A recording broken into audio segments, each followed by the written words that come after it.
And there's my cue. I am now live. Hello, everybody, and welcome once again to our weekly get together, our weekly sangha. And the word sangha is a beautiful, beautiful word, and it simply means communion, right? It's a communion. It's a community of genuine seekers, those who truly want to know the truth about themselves.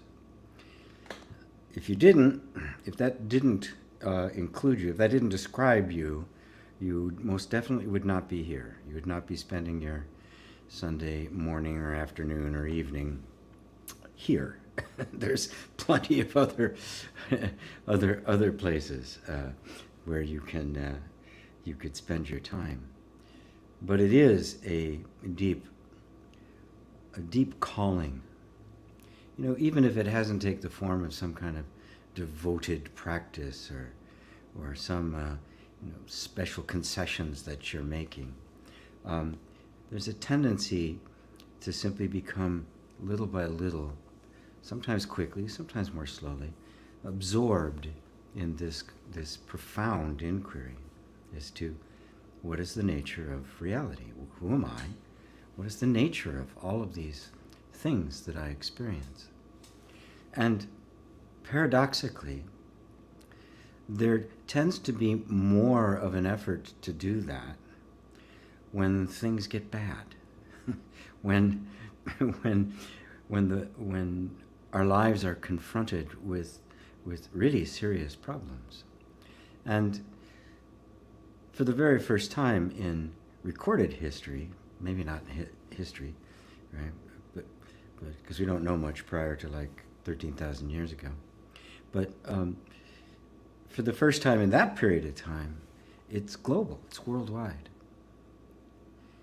We're all under the same kind of pressure now, and the same kind of environment. We're all aware of it. We're aware of each other. I mean, look at where all the different people are watching this from. I mean, the majority is not here in the U.S. where I am. It's actually delightful when I see somebody here who's actually in the same town that I am, in Seattle. And I think there's a couple of people here who live in Seattle. So that we have this worldwide connection now where we're getting insights and views into people's lives, into our hearts, and finding this commonality.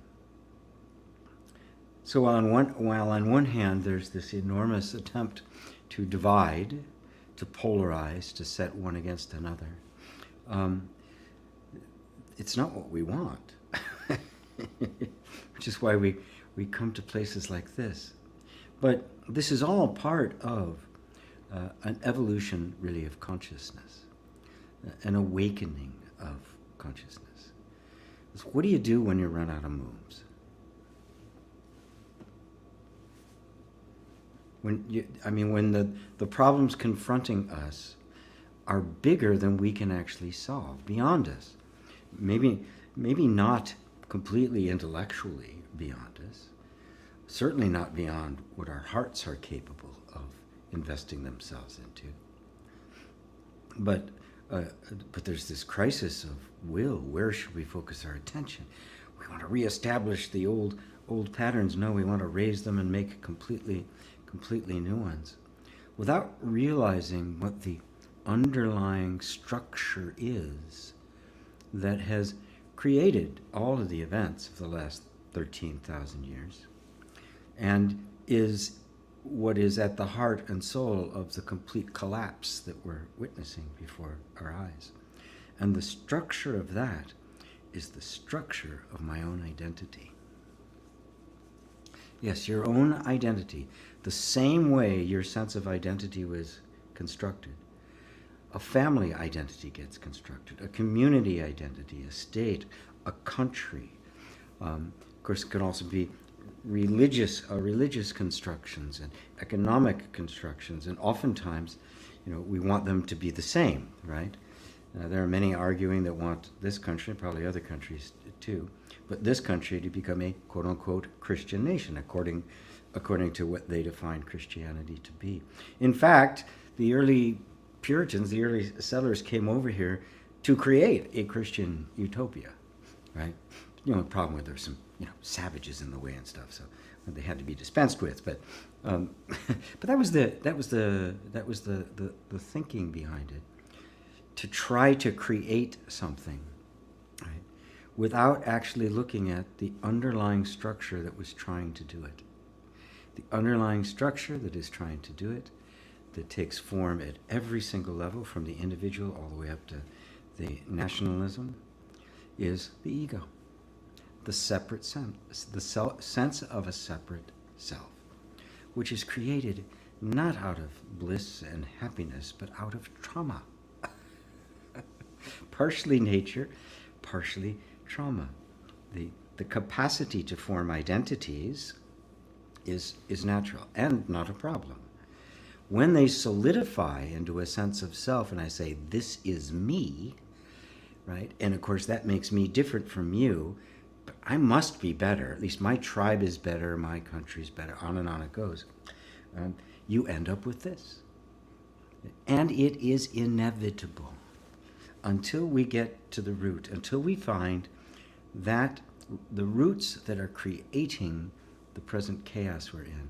But don't be afraid, because it has to happen. How else is it going to be happening? If the weaknesses and the flaws, the utter failure of it does not become apparent in structural failure, we'll never know. We'll continue to move right along in the same way. But every structure falls apart. Why? Because it's based on exactly the same thing. Until we find that, which is not arbitrary, which was not just a creation of the nervous system to conform itself in an environment to be safe, but that which is truly you, that is the truth, that is the changeless, that which is, and not an appearance of anything else. Until that is found, there will be this. Which means that your participation here, your investment of your energy into this conversation is the most important thing going on the planet. Not me. Worship at my altar. Not me, right? I'm not. What is being considered here? What is being pondered? What is being pointed at? Right? Which, amazingly enough, has been being pointed at the entire time, all 13,000 years. This thread of non-dual insight has been around since the beginning, probably prior to it. Right? Even in the curiosity in the cave paintings, there was this sense of feeling an innate connection to all things. That what we in our modern self-congratulatory sophistication would call a primitive culture, they saw everything. They saw an essence, and just kind of the Great Spirit, that which was immanent in all things, a commonality, a thread that you couldn't put your finger on. You couldn't turn it into an object. That's the essence of the non-dual inquiry. What is here, out of which everything else has appeared? And this is what eventually became called, the pagans, or the nature religions, right? Completely rejected it, because they rejected that sense of unity, that sense of oneness, to create a tribal god and war and all of the things that have arisen out of that. Anyway, I'm just blabbering on here, but I guess fundamentally the point is that I do what I do because I think this is the answer. Simple as that. Right?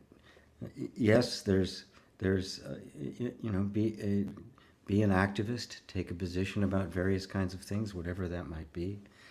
But think clearly, ponder things deeply, and recognize that every position, while it may be a right position in this moment, may not be the right position tomorrow. All positions we take, however good, are transient. They're temporary. They're supposed to relate to and have a healing effect on a particular circumstance. And once that circumstance has changed, which they always do, it may no longer be viable, which means you're forever examining, re-examining, examining, re-examining. But remember, at the essence of it is an amplification, a magnification across the whole world of what has happened to each one of us individually. And that is a disconnect from my soul, a disconnect and a misunderstanding of my own nature. This is what we're here to correct. This is what we're here to find our way back to, that which you actually are. Not what you've been taught to believe you are, not what you've been forced to conform to, not to any particular belief system or ideology, but you, pure you, without reference to anything else. That is why we were here. So, on that note, thank you all for being here once again, and I'm going to go check the queue now for questions. I move this over a little bit, so not in the picture yet, so I can see the screen a bit better, so I can still look at the camera, so you're not always just looking at the side of my face. So let's see here. Hello, hello, hello to everyone. Martin, hi there. Being a perfectionist is a big obstacle in my life. Can you tell me how to change that or what to do? I sure can. But the answer is not some kind of a self-help technique, right? Or a take massive action, which is just kind of a reprogramming. Perfectionism is the result of simply never being quite good enough for mom and dad. It's really that simple. When we're little, when we're young, and if we don't get the kind of validation and encouragement that we should, we just naturally assume it's my problem, I've got to do better. And that is an energy pattern, gets stuck in that pattern, and carries off into life. And that's what ends up being called perfectionism. What it really means is I cannot accept myself as I am because I'm not good enough, right? And I'm not even going to let anybody see me until it's perfect. But of course, perfect is this huge list of prerequisites before it would be regarded as perfect. And since the underlying assumption is I'm not good enough, it doesn't matter if you even check them all off. It would still go, nah, not quite right. Because what it's really trying to do is to protect you from the embarrassment of being seen as inadequate, as not enough. Oh, it's like Cain and Abel, right? You know, Abel, you know, it's like Cain, I don't remember which, I think Cain killed Abel, because Abel, he made his offering to God and it was a sheep, right? And Cain, who was did agriculture, his offering was a plant. And God was angry. God said, yours isn't good enough. I want the dead animal for a sacrifice, a sacrifice to me. You're not enough. And this is illustrative of what happens to us when what we do is our offering to mommy and daddy. And if it's taken with indifference, we don't say, Jesus, what dopes. They just don't get it. We try harder and harder. And it can be subtle stuff. It doesn't have to be this utter abuse, right? It can be you bring home your great picture, right? And it doesn't go up on the refrigerator. They go, that's nice, honey, and into a drawer, right? And you can feel it's like they're not interested.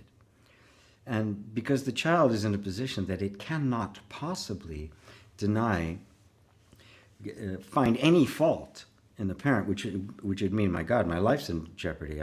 I've got dullards for parents, which is actually the case, but the child can't see that, and so it becomes something wrong with me. And perfectionism is one of the strategies, the adaptations that the youngster goes through in an attempt to prove themselves worthy, but all the while knowing they're not. And so it becomes this schizophrenia. There's this schism between my behavior and what I'm trying to do and the underlying assumption, which means the behavior, which is trying to compensate, can't compensate. And now here I'm sitting. So the answer for you is the perfectionism, like any other habit we get into, is not a problem. It is an inadequate solution. It's a solution that worked to keep you safe, keep you fed and clothed, and kept you in the tribe when you were little. And so the adaptation that worked in that environment, and remember, in that environment, the mission isn't happiness and success and achievement and fun and intimacy. It's survive. That's it. That is the entire criteria of what is acceptable and what is not. So the little guy will just bend himself into any, morph into any kind of shape to take the shape of that container to survive. And always striving to do better, right, was a way in which it could kind of keep this little war under control. And so it was a successful strategy at the time, and now it's completely inadequate. It is now exactly the opposite. It's interfering. So don't think of yourself as a perfectionist. I am a perfectionist. Notice that sense of identification just makes it stick like glue. You are not a perfectionist. You're just a normal, healthy, intelligent human being. Your nervous system has been programmed to always reach beyond where you are, because that way you can hide your inadequacy, right? The inadequacy that isn't true, it never was true, but it got stuck in the system as a truth at a time when it appeared to be that way in the environment. You're not a perfectionist. It is a habit of behavior and thinking. And if you see it like that, you can stand back and look at it and just watch. You'll have the feeling it's, okay, I've just done something. I'm going to show somebody. I've created something, or maybe it's my work that I got to give to my boss, right? And I just can't get myself to bring it to my boss because, my God, is it not good enough? And remember, you have no criteria for judging whether it's good enough or not, right? Because that self-validation part of you has been programmed out. Right? Because when you're a kid, you're trying to figure out what is the magic thing that's going to get it from your parents. But if they can't give it to you in the first place, right, you simply never learn how to assess your own value. So step back, right? Come to know yourself as you actually are. The very desire to produce something of value is a sign of a whole heart. It's a sign of a genuine human being, right? You want to produce something that's good, but you don't know how to assess it. Okay? Now that's all it is. I don't know how to assess it. Oh, okay. I can deal with that. How do I assess it then? Right? Well, you take it, show it to somebody you trust, and they go, yeah, that's good. That's good. You could improve this, this, and this. Oh, great. And you bring back. And there are ways to kind of reconstruct the capacity for self-validation that got crippled when you were little. So don't think of yourself as a perfectionist. What that does is it turns this whole thing into a big problem that you'll be fighting with. And in fact, it isn't a problem. It is simply a particular pattern of behavior that emerged from a time when you needed it, and it is no longer serving you. So, okay, great. It did its job, so I don't have to be angry at it. That's what the system does. So let's show it now that it's safe to let go of that behavior and enter more into genuine relationship, genuine intimacy. Because it hinders intimacy too, right? Because I'm never quite enough. I don't look good enough. I'm not tall enough. I'm not smart enough. I'm not pretty enough. I'm not ripped enough. All of these things, right, become these evaluations that, notice, they're all externally imposed. And when we're all self-validated, what happens? Our culture steps in and says, well, this is it. This is what you have to be. You have to be a millionaire, and you have to own 3 houses, and right on down the list. Right? So I've gone off on that for a bit, but hopefully you're not a perfectionist, right? You're not.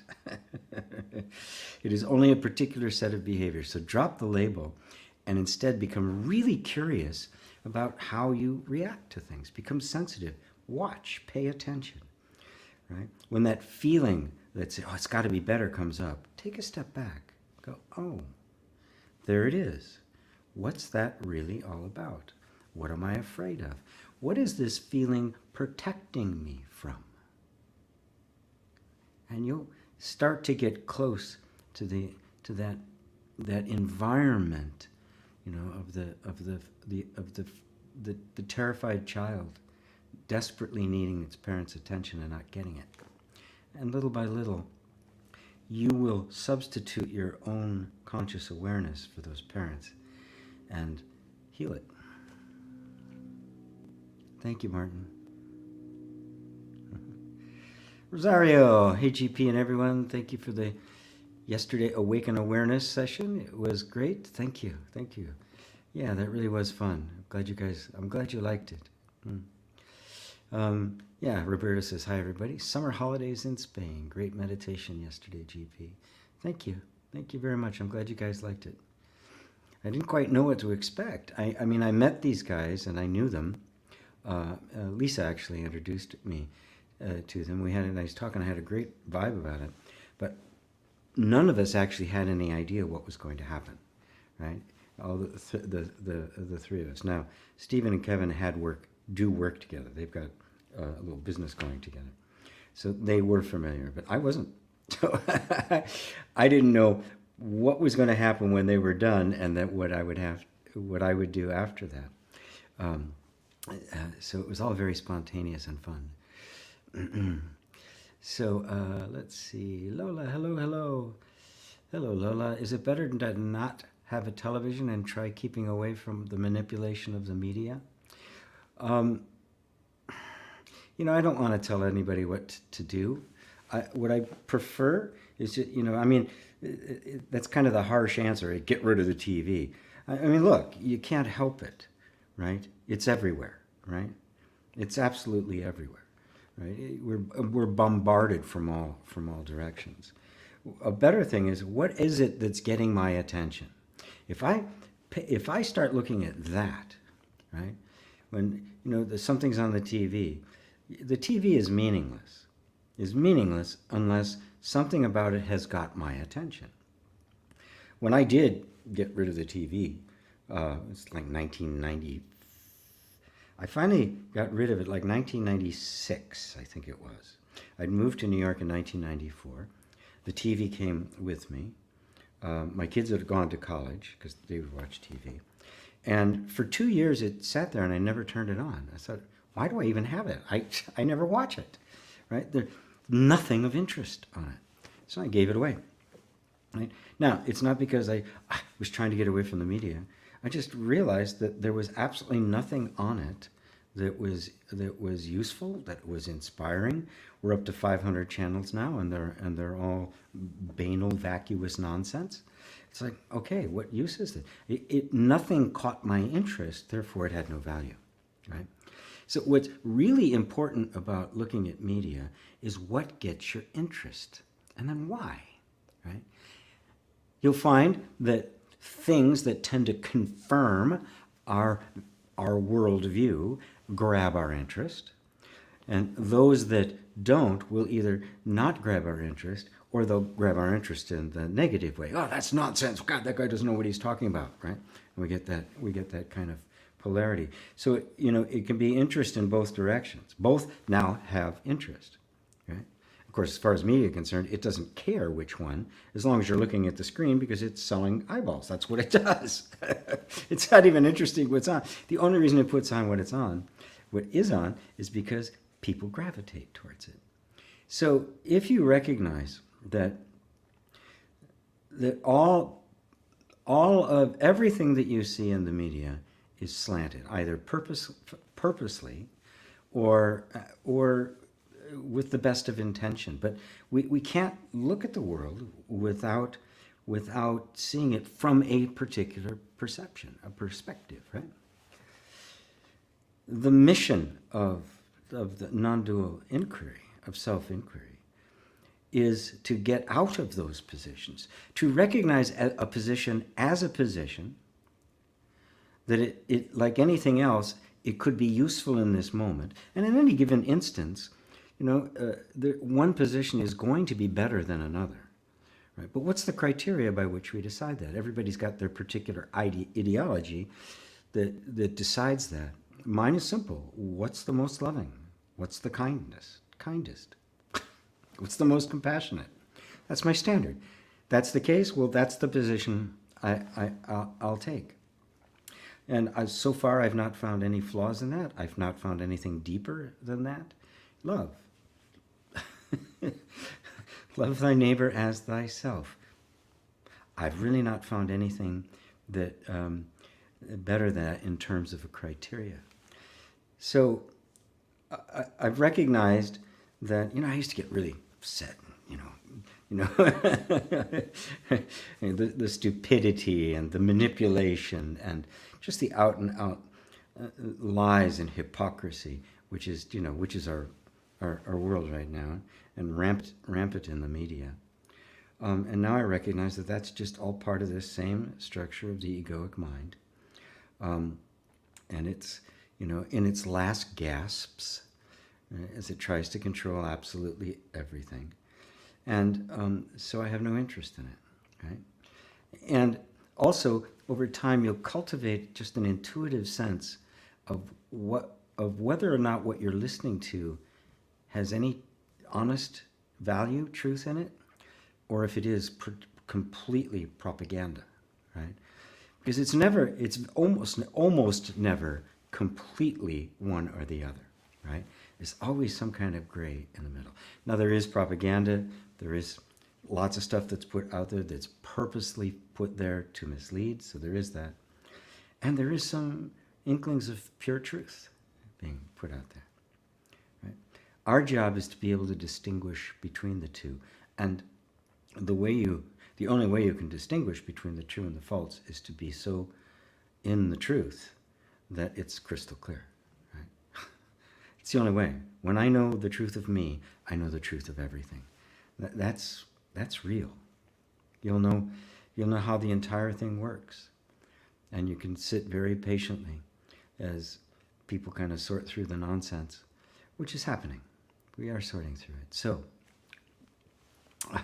on that note, Lola, the best way to keep away from the manipulation of the media is don't be manipulatable. Be completely anchored in, abiding in the truth of who you are.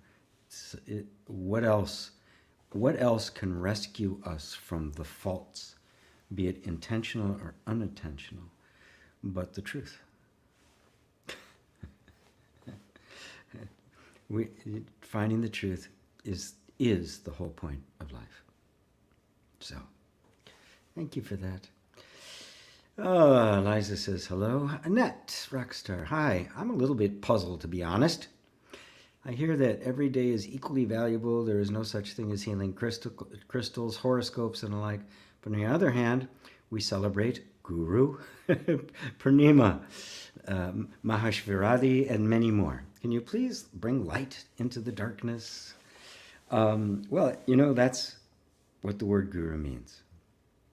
It literally means one who dispels darkness. It's that simple. It is the light appearing in the darkness. Now, you are the guru, right? The Guru Purnima, and of course, I honor every teacher I have, including Muji, my teacher. I mean, it's just what can I say, right? You honor the lineage, right? But the best way to honor it is to become it, right? To be it, right? And so when you're honoring the guru, you are honoring the light in you, the light you may not even know yet, right? But it is still in you and is being reflected back to you by the true guru. The true guru isn't trying to teach you anything. It's not trying to make you a student or a follower. The true guru recognizes that it is simply representing what is in you that you as of yet have not been able to own for yourself. And so it's simply holding up a mirror, reflecting back the light that is you. And that's dispelling the darkness. But it's all you. It's all coming from you. It is a celebration of the guru within, the Satguru, the ultimate guru, the guru of being. Now, when we're talking about things that every day is equally valuable, there's no such thing as healing crystals, horoscopes, and all of that.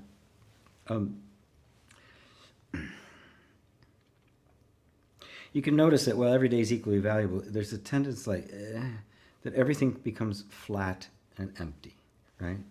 Well, that's not that's not a very happy way to live. And look, look at our actual experience. Some days are really great and exciting and stuff is happening. Other days are like kind of drab, like right? So this difference in quality and character day to day, right? It does matter. It's just not absolute, right?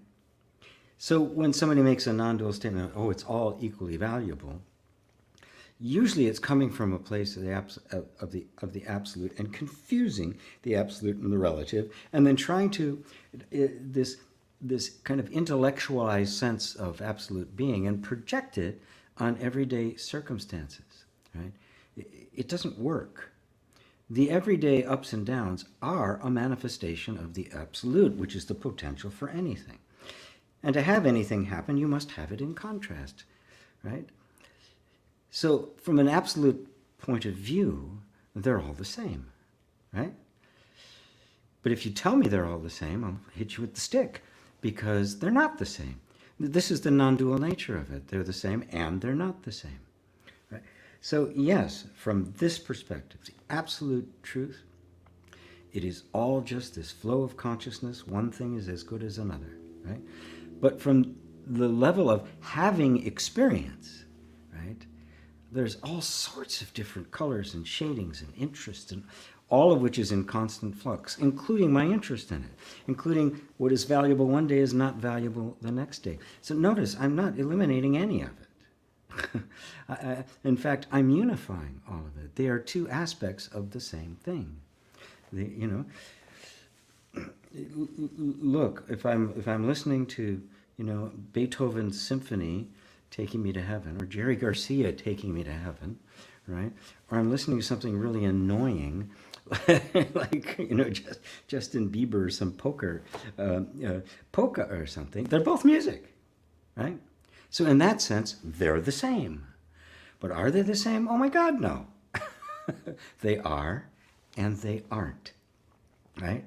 Now, the thing about the healing crystals and horoscopes and all of that, they say there's no such thing, right?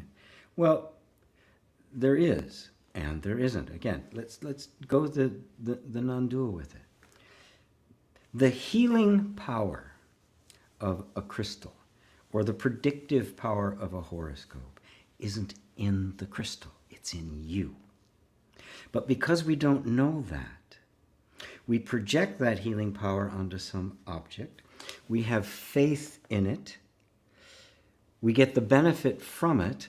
And we just ignorantly think that the power, this thing, has healed me, has helped me, has affected me. Right? This is the same as the guru, who is simply, except the guru isn't a crystal, it's a conscious being reflecting you back to you, showing that you are the source of the power. You are the guru.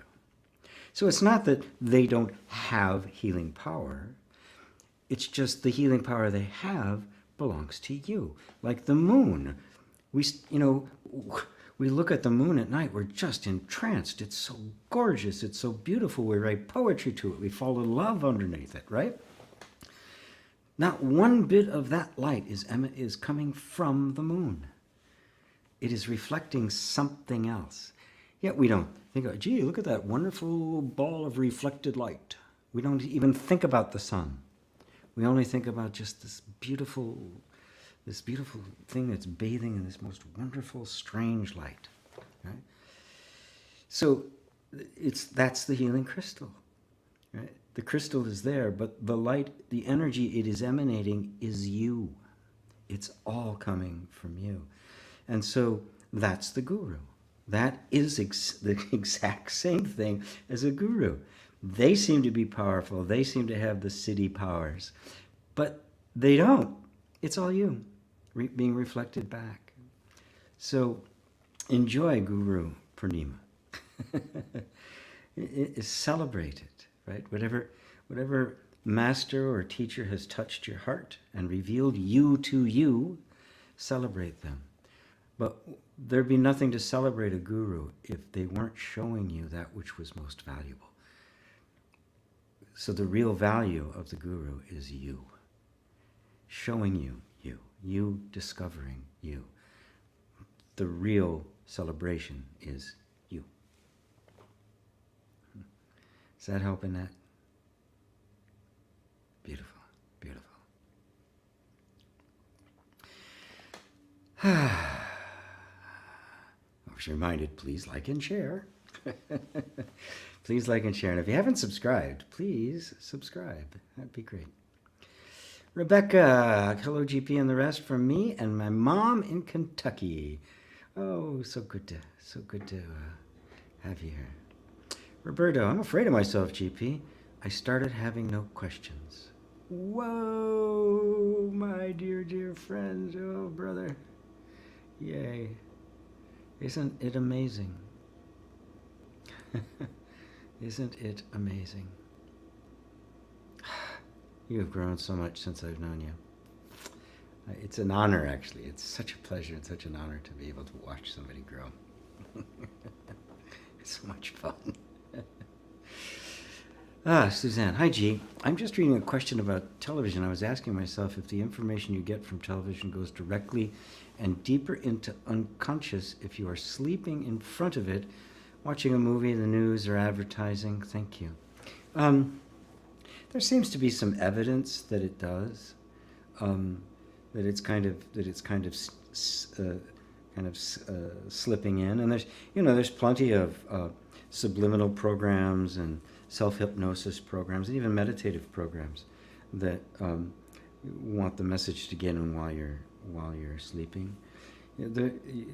What we're consciously aware of, that is, within the little framework of this flashlight called attention, and what's we're actually aware of, what's actually going on around here in all sorts of different shapes and forms, are two different things. But don't be afraid of it, right? We should always be watching what is it that's grabbing our attention, right? What is it we're kind of letting into our house, right? And is it really important? Is it just feeding the ego? Which is to feed fear, to feed separation, to feed confusion? Or is it appealing to my intuitive sense of my true self?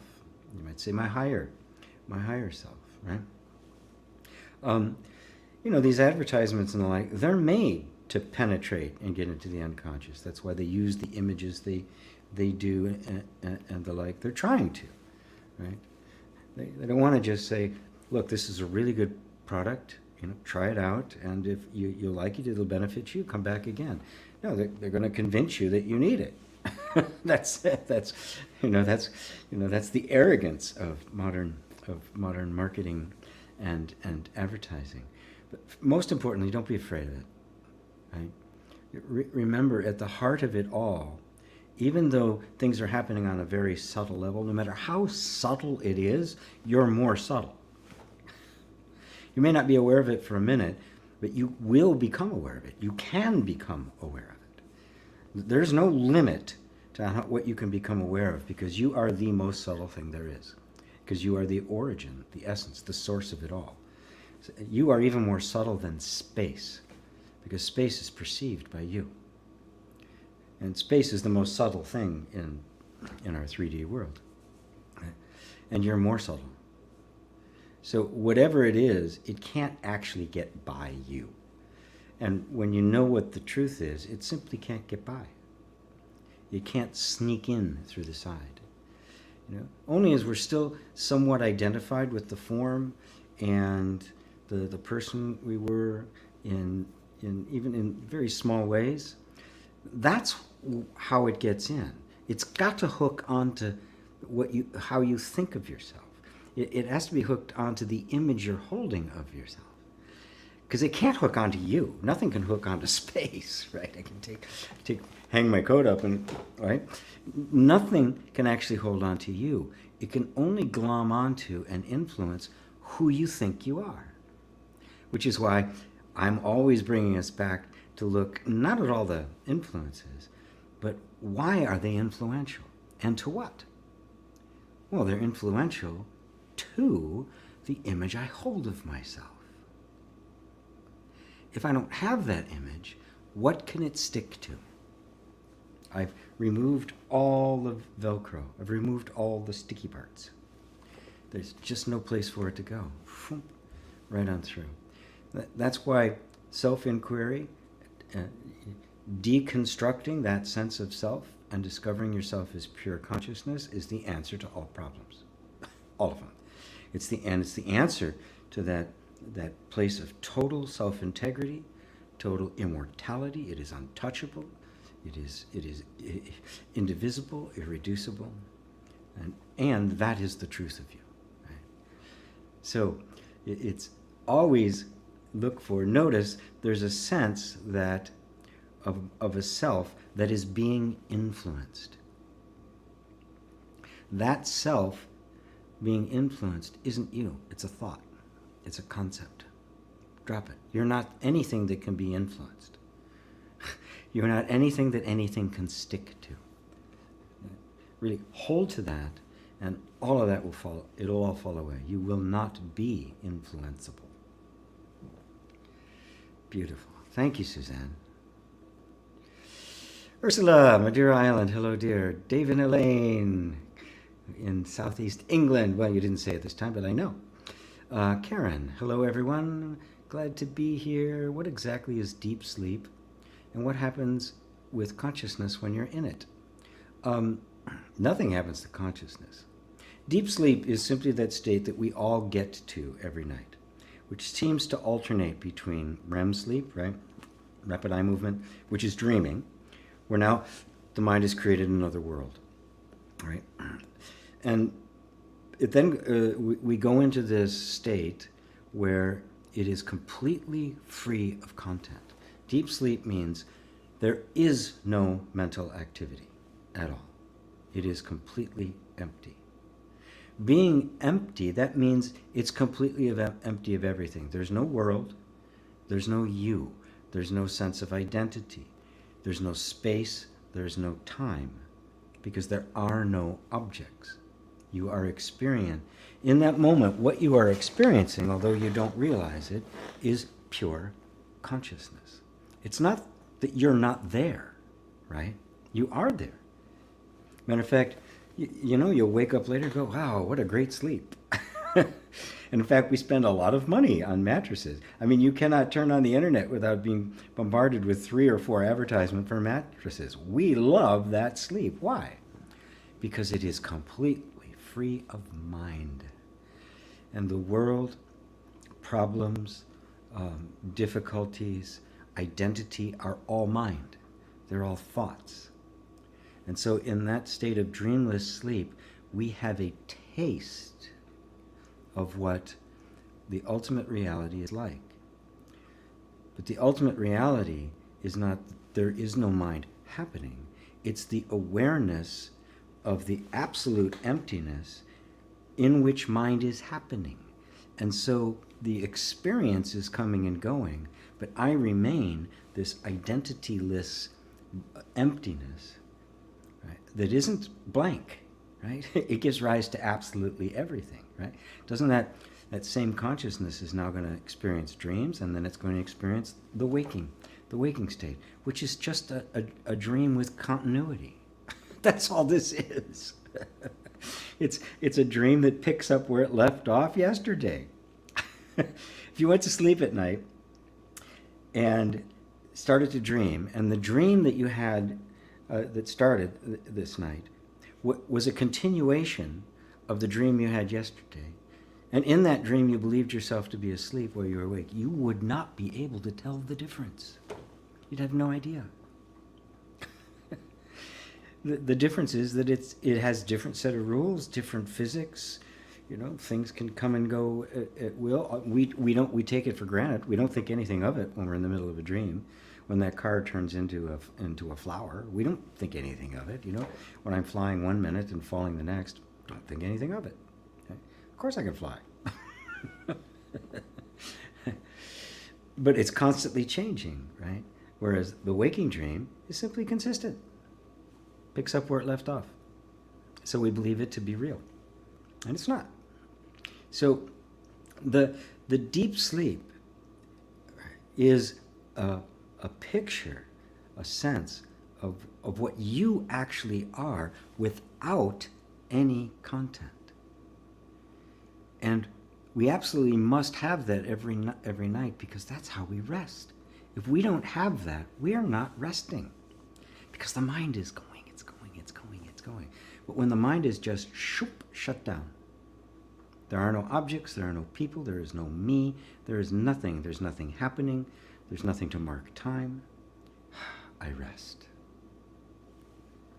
I rest in my own stillness. So, you're still there. Obviously, you are simply aware of being aware, and with no content. There is no world, there is no time, there is no space, there is no me. And in that I rest. Right? That can be your natural state. That is the background to the waking state and the dreaming state, and even the dreamless sleep state. Does that answer it for you, Karen? Yay. There's Robbie in Romania. Hello, Robbie. Here's Penny. We are satsanging. Let's all satsang together. There's Sue in South Africa. Looking forward to satsang with you. Seems we can't get enough, Penny. David Elaine. Just suck it up. Yep. Milo, is there something underneath consciousness? Well, let's not look at it theoretically. Right? You're conscious of my words right now, right? Is there something else there other than you being conscious of my words?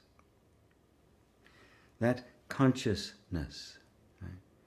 We can imagine, there's something prior to that or something prior. Matter of fact, that's what most people do believe, that there is something prior to consciousness. It's called matter, and structures of matter, and organic matter, and all the things all the way down. That consciousness is the result of something else. But experientially, I never experience any of that.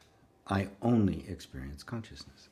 Now, is there something else then that would be aware of the fact that you're aware that you're hearing my words? So from your own experience, you can probe this and penetrate it and find that consciousness is as far as you can go. There isn't anything beyond it. If there's something beyond it, there'd have to be something else which would also be consciousness, right? It would have to be. Otherwise, there'd be no awareness of it. Theoretically, you would have the idea of matter, which is unconscious, giving rise to consciousness. Right? But experientially, from your own direct experience, it begins and ends at consciousness. Everything is right there. So I don't want to say, is there something underneath it? right? Theoretically, I want you to just look for yourself, see if you can find it, and then trust your findings. Right? Well, you just didn't find it. I mean, that's what everybody wants to say. Well, yeah, it's there. You just didn't want to find it. You just couldn't find it, or it's beyond what you can. Well, what if it's not? What's my actual experience? My actual experience is that's as far as I can go. And no matter how many theories I hear about what's prior to that, they're all happening here at consciousness. This is it. I can't go any further than this. This is the Guru. This is God. This is the ultimate. This is the absolute. This is the end. This is the beginning. This is Alpha and Omega. I really can't go any deeper than that. Isn't it nice to know that spiritual inquiry does have an end? And the end is you? It's nice to know. It's not infinitely recursive, right? It is not just plots within plots within plots, or yet another life lesson I have to learn. Oh God. God. So, hopefully that answers it for you. Mila, you continued. And I have a problem with imagining the space in which everything exists. You're going to have a really big problem with it because you can't do it. You can't imagine emptiness. Because imagination is all objects, isn't it? There's got to be something in contradistinction to something else. Even if it's the only object there is, it has a boundary within space, right? So you can't imagine it. The mind is not the right tool for this job. You are it, right? Just, it is enough to simply dispense with everything you're not, right? It's an object. I can perceive it. Can't be me, right? Out it goes.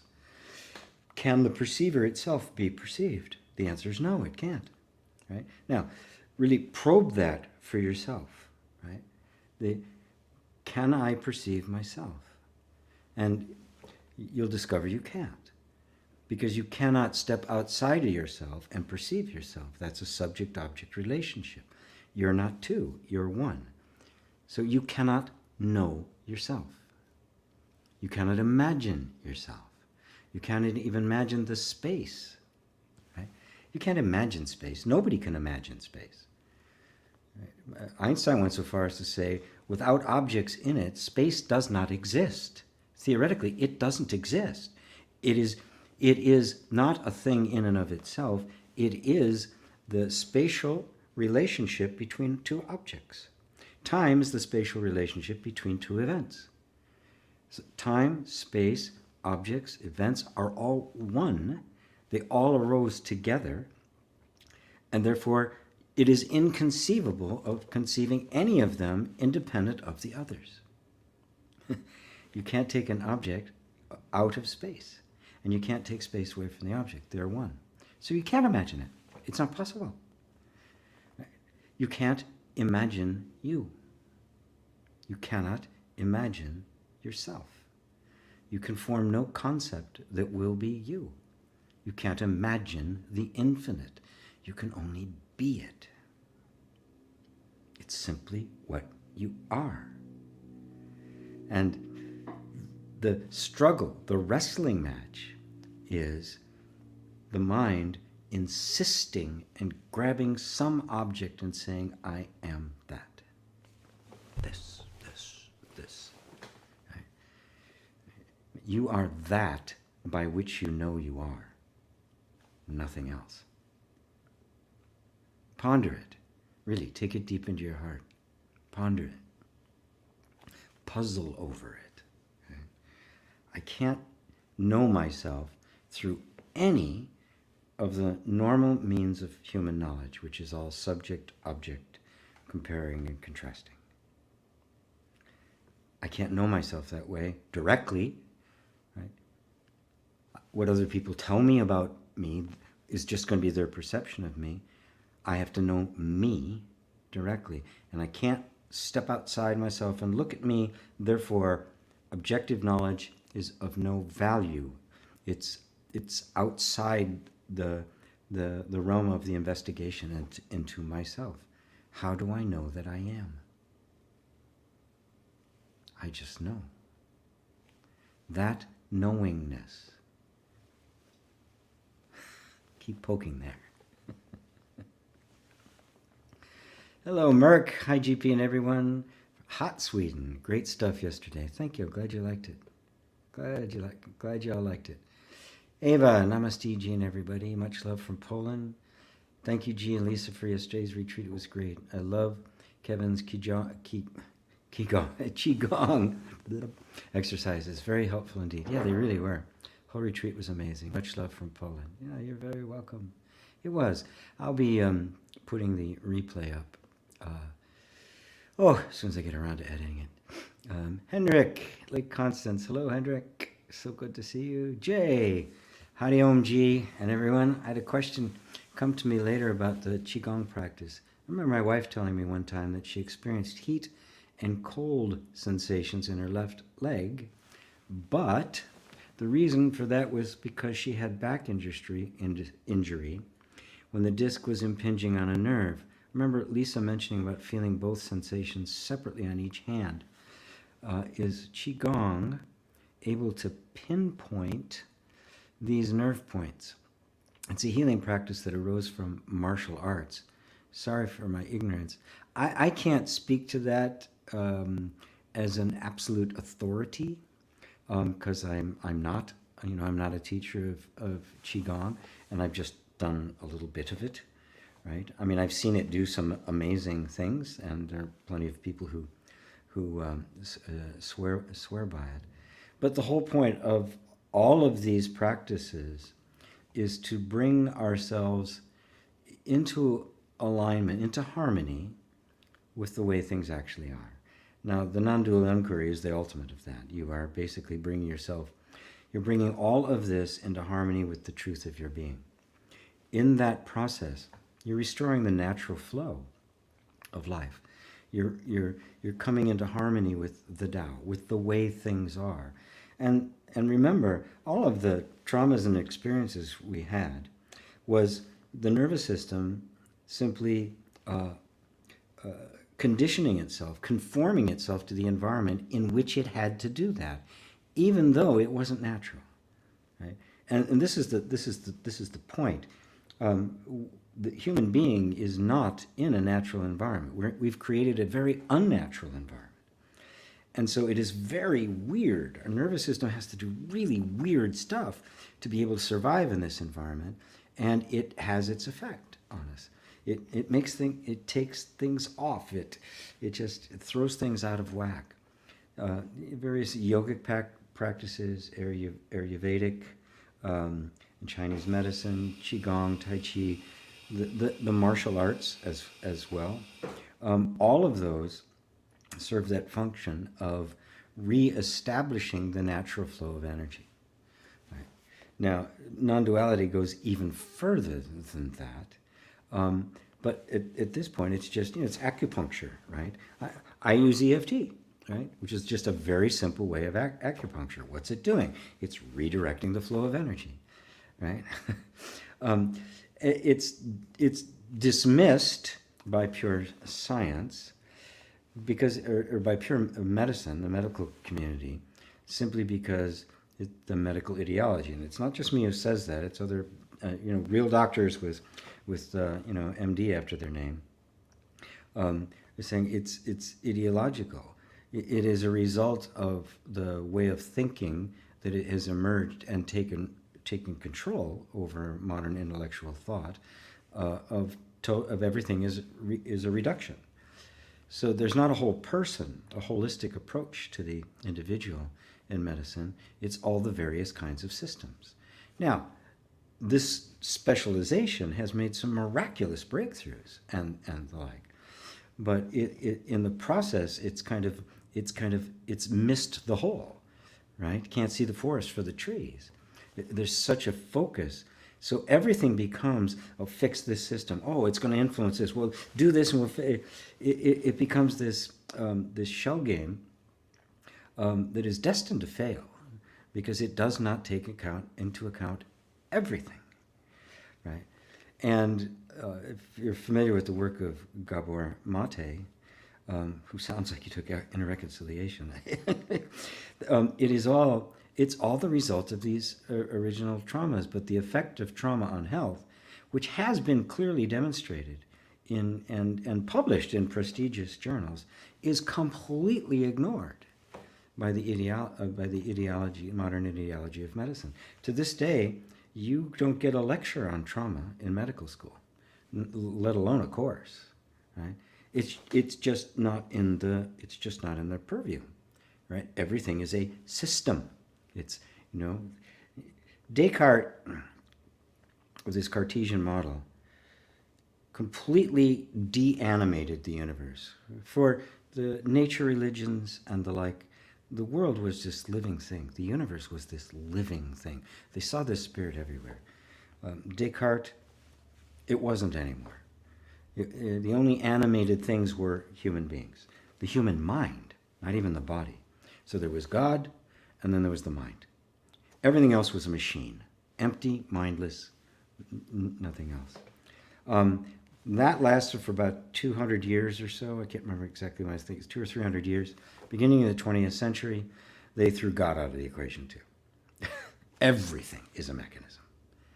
And this is what we're living under now. This idea that everything is just a machine. And therefore, consciousness is a machine. Mind is a machine. Love is a machine. When they talk about love, they're not writing poetry. They're talking about oxycontin, oxytocin, and various kinds of hormones and chemicals being released in the body. Who's feeling these things? Nobody asked that. I don't know how I got off on that, but this is just kind of the intellectual environment we're in when it comes to healing is reductionist and highly systematized and specialized. Things like qigong and acupuncture and the like, they just take a holistic view. So the exact thing that qigong can do for you, you'd have to consult with somebody who actually does that. I suspect it can. Right? I know that whenever you bring your energy into harmony with the way you actually are, things get better. Duh, you stop eating crap and you start eating good food, you start feeling better. Well, duh, look at that. Isn't that interesting? So hopefully that helps you somewhat. David echoing from David and Elaine for yesterday's mini retreat. It was fun. Penny, like Sufu says, the awareness appearing to awareness. Yes. What else could it be appearing to? What else could awareness being appearing to except to awareness? That's the nature of awareness. It is this pervasive just field of self-knowing. And of course, every explanation I make of it is inadequate. Right? So it's you. It's you. Simple as that. Sean Bissell, hey, GP, I hope you're doing great. I am, thank you. I understand that essentially we are all each other. How or why does perceiving through one body mind until death appear so continuous and persistent? Well, the optimal word here is appear. If we try to come to this knowing as I'm everyone is me, if we try to do this while we're still predominantly identified with the body mind, it's impenetrable nonsense, basically. Because as long as I am this, there must be another. So before I can even begin to approach, they are all myself, I first have to break down this wall that has me thinking I am this body, localized in this place. Now, in terms of perception, nothing can perceive. There can't be anything perceived in existence without a point from which it is perceived, right? Take any object, let's take this water cup, which is good reason to take a sip. right? Right now, I see it from here, right? And you're looking at it from there. Right? So this little spout here, to me, is on the right. To you, it's on the left. Right? Now, we're looking at the same thing. But we're not looking at the same thing. We're not seeing the same thing. Now, imagine there's other people in the room here, and they're all seeing it from a different point of view. Right? No two people can ever see the same thing from the same point of view. Now, what would it look like if I was seeing my perspective and your perspective at the same time? Now add about 100 other people that could be sitting around here looking at it. What would it look like? Now imagine every possible angle from which it could be seen. You wouldn't see it at all. It would be gone. The focus of perception is the creation of the universe. This is how God makes things happen. It is the focus of the universe. This focal point, this point of reference, is what you call my life. Right? And then this focal reference, which now gives rise to an entire universe, right, is a reference point. That reference point then begins to identify, because now you have a universe. You have near and far, you have up and down, you have all the dimensions that have all been created by a focus of attention right here. It inevitably feels, the sense of feeling is being localized. You're not localized. You're not even in the same room. But that's the experience. We then get completely identified with that. That's when we begin, I am the body. And now the universe becomes an external reality with me sitting here in the middle of it. In fact, the entire thing is happening within consciousness. Just like your dreams at night. You actually experience it, and you're not there. You may even have a different body. I had a female body just a couple nights ago. Not bad. It wasn't bad looking, right? but it's like, okay. You don't think anything of it in the dream. Oh, all right, right? You have female. I've had times dreams with both sex organs. Okay, what do I do with this, right? But you don't think anything of it. It's, in the dream, you're just doing your thing. You're flying. You're underwater having a conversation, and none of it is happening. But if there was not a point of perception, there could be no dream, right? Every single dream. It's just that point of perception is constantly shifting, and that's okay, right? Just like for a child, it's constantly changing, and it's okay, because it hasn't kind of glommed on, solidified into an identity. So that's why it appears to be continuous and persistent. This is the Vishnu energy. If it didn't, the experience would be chaotic, like your dreams are. Right. So there's a certain amount of consistency. Buckminster Fuller called it pattern integrity, right? So that while I look very different than I did 50 years ago, right, yet there's still something me here, right? Right.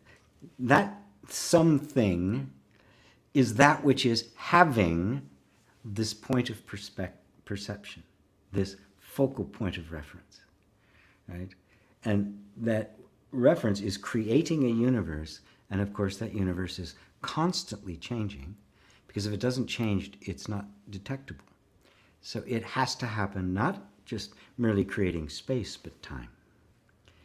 It gives rise to both. Does that answer your question, Sean? Oh, you're also in the Seattle area. Welcome. Well, welcome. You've probably been here longer than me. Good to know it. Good to know it. There's somebody else who actually lives relatively close. I can't remember what it was now. It wasn't his name. It was some little phrase. So hopefully that answers it for you, Sean. Just focus attention on the consciousness, not on the experience. The experience won't really give you anything. It won't give you insights into what's actually happening. Bring your attention to the experiencing itself. And not even an imagined experiencer, because that too is conceptual. Just the actual fact of experiencing, which can't be denied. What is being experienced is subject to interpretation and illusion and delusion. Right? So we don't really know what is happening, but what isn't subject to illusion is the fact that I am experiencing. I am having an experience. That is undeniable. So focus your attention on that which is absolutely undeniable. It will then reveal itself to you. Reveal itself as you. Hello, Steffi. So good to see you. Sending love from Germany. Peace and namaste. Merck, do you think trauma in childhood, just jumped ahead on me, is what sets in place your strongest attachments? Yes. Like a deep desire for the opposite of what caused the trauma. So much that you really can't get enough of it. Well, it's not a desire for the opposite of what caused the trauma. What a trauma is simply the child is in a position where the normal mechanism of self-protection, which is fight or flight, is completely useless. Because you can't run and you can't fight your parents, right? In the wild, if you can't run and you can't fight, you're dead. Period. Human beings have evolved, and actually some other animals as well, have evolved to a certain point that they can. There's a different mechanism that takes over. It's obviously it's most acute and significant for human beings. And there's a name for it. It's called the freeze mechanism, which really doesn't do it justice. What happens if all the energy in me that wants to protect myself but can't? I'm completely and totally vulnerable, but I don't die. My body's expecting to die, right? If I'm the gazelle running away from the cheetah, right, and I'm not fast enough, and I I may try to butt him with my head or something, but it's game over. I can't beat him in a fair fight, right? It's over. I'm dead. Now, what happens if you're locked in this and you don't die? What happens to all that energy? And when you see it sustained over a period of time, because your parents are the way they are, they're going to treat you the way they treat you. You have to conform to them. They can't conform to you. So that continuous conforming to an environment in which you have no power, and you can't run and you can't hide, that's trauma. That means I've been wounded in such a way that it won't heal. This wound cannot be healed in this environment, right? So it becomes all sorts of repressed and suppressed feelings, and then all of that is replaced with various kinds of unnatural behaviors that are not you, thoughts, feelings, sensations, and actions, responses that are not you, that have one purpose, and that is to keep you alive. And so it becomes compensatory. I have to now compensate for what I don't have access to. I assume I don't have it at all, right? I don't have that, I can't do that, I'm not smart enough, I'm not creative enough, is the underlying assumption, which keeps all the creative energy out of sight, because the emergence of that creativity in the past got you hurt. So we just don't want it to come out. And so a compensatory set of behaviors get created. And that is what goes on into your life. So you get attached to certain things, you're averse to certain things. Not because you really want them or because you really don't want them. You don't even know what you want. It's because of who you have become. This is what I gravitate towards, this is what I gravitate away, this is what I move away. away from. And it's all programming, right? So you're underneath what we are seeking isn't just the desire for what caused well, it is the opposite of what caused the trauma. And what's the opposite of what caused the trauma? Well, what caused the trauma? Danger, lack of acceptance, a lack of unconditional love. So what is it we're seeking? Safety, self-acceptance, unconditional love. Give yourself that, the rest will take care of itself. That's the different environment that you create. That's inner reconciliation in a nutshell. You are reconciling with that. Okay? And you're realizing that this mechanism didn't make a mistake. It's not your enemy. But it is stuck in a place and it wants to get out of it. So, which is a good place for me to do a quick little promotion. Yes, there it is. I'll take it down in a minute. Because I am going to be doing an 8-week intensive on inner reconciliation. Starting September 6th, actually. About 5 weeks. And I'm wanting everybody to go through my level 1 home study course and do that first, so that there can be a level of depth to this 8-week course, so it's not just brand new beginning kind of things. So I hope you'll join me there, and I'll be doing more about it. I'll be doing some new videos really about focusing more on inner reconciliation. If you haven't seen those, you can. They're here on YouTube. I have a playlist of 7 really introductory videos that explain the entire process. But this is where it comes from. It is how do we create an inner environment of safety, when in fact we've all been trained into perpetuating the environment of danger, including self-help. For as well-intentioned as it is, it starts from the assumption that there's something wrong with you and you got to be fixed, which is exactly the assumption your parents had in the first place, that you weren't acceptable as you are and you've got to be better according to this standard, whether it be personal development or spirituality or religion or self-help. They all have this this agenda, right? Yeah, you're not okay. Here, this is how you become okay. You become this. That's what happened in the first place, right? That's what created the trauma in the first place, which is why I completely dismiss all of those. They don't work. They miss the boat. They're laboring under the same assumption, and they're merely trying to create a different behavior, sitting on top of the same essential beliefs. I'm not enough. I'm inadequate, right? The only way to completely dissolve that is to create an environment of total unconditional love, self-acceptance. That's the only way. In that environment, the system will heal itself, because everything is adaptive. It adapted to the environment. And adaptation is what we call trauma.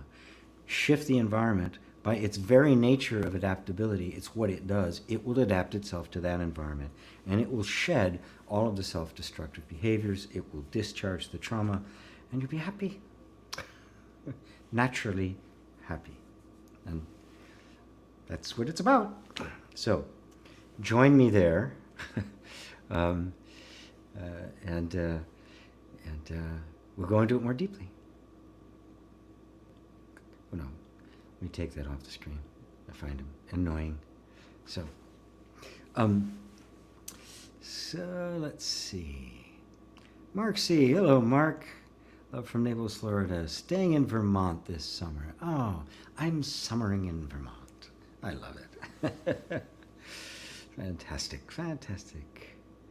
Roberto, all I know is I know nothing. You've just become the wisest man in the world. That was exactly, that's what Socrates says. He's the wisest man in the world. I know nothing. And when you realize that what he's referring to is not just, this buffoon, right? recognizing that all human knowledge is relative knowledge, and therefore it's shifting and changing. That knowing isn't really knowing. Because if what you know, this is true, changes, well then it's not really true. It's only temporarily useful, or a temporary habit, or a convenience, or a convention.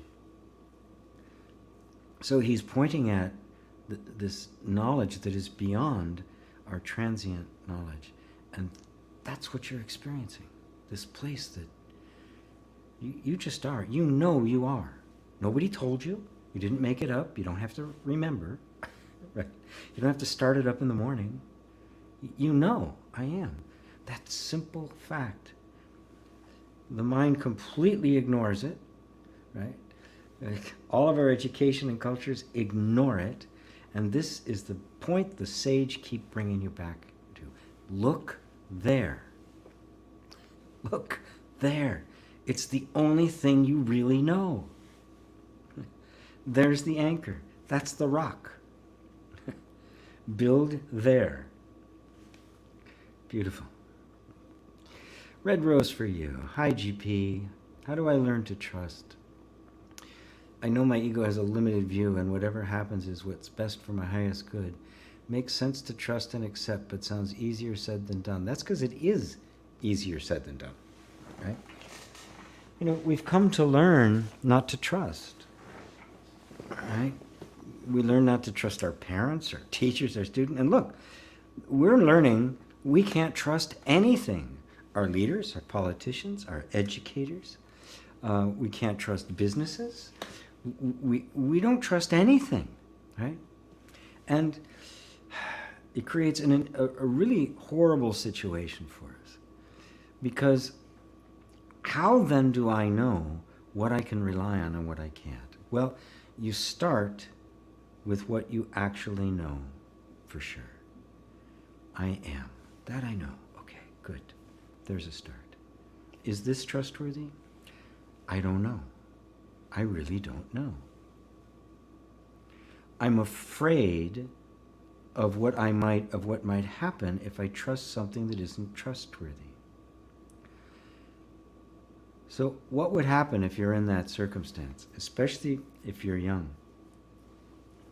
And your parents, who you're supposed to be able to trust absolutely, continually, all the time, to have your best interest at heart, and they turn out to be untrustworthy. What happens? Well, the way our energy system responds to that is, remember, its only criteria is to keep you safe. Not happy, safe. Not free, safe. Not creative, engaged, intimate, fun, safe. Well, what's the best way to keep you safe? When trusting in something has caused you pain, what's the best way to do it? The way absolutely assured that you won't suffer that again. Don't trust anything. Boom. That is the ultimate strategy. Now, it costs, doesn't it? I can't actually have an intimate relationship.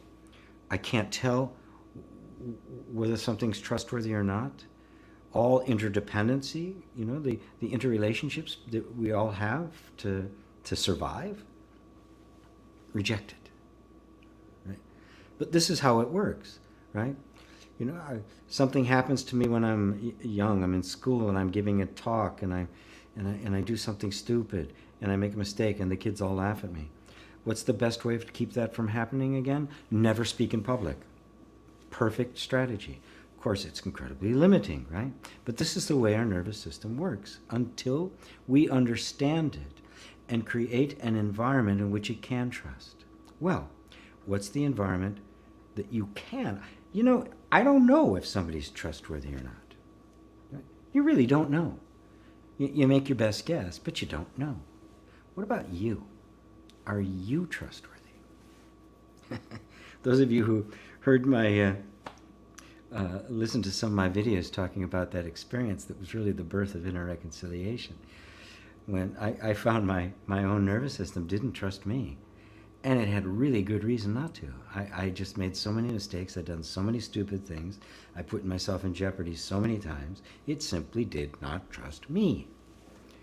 So I had to learn how to become trustworthy for my own body, for my own nervous system, for my own inner energies.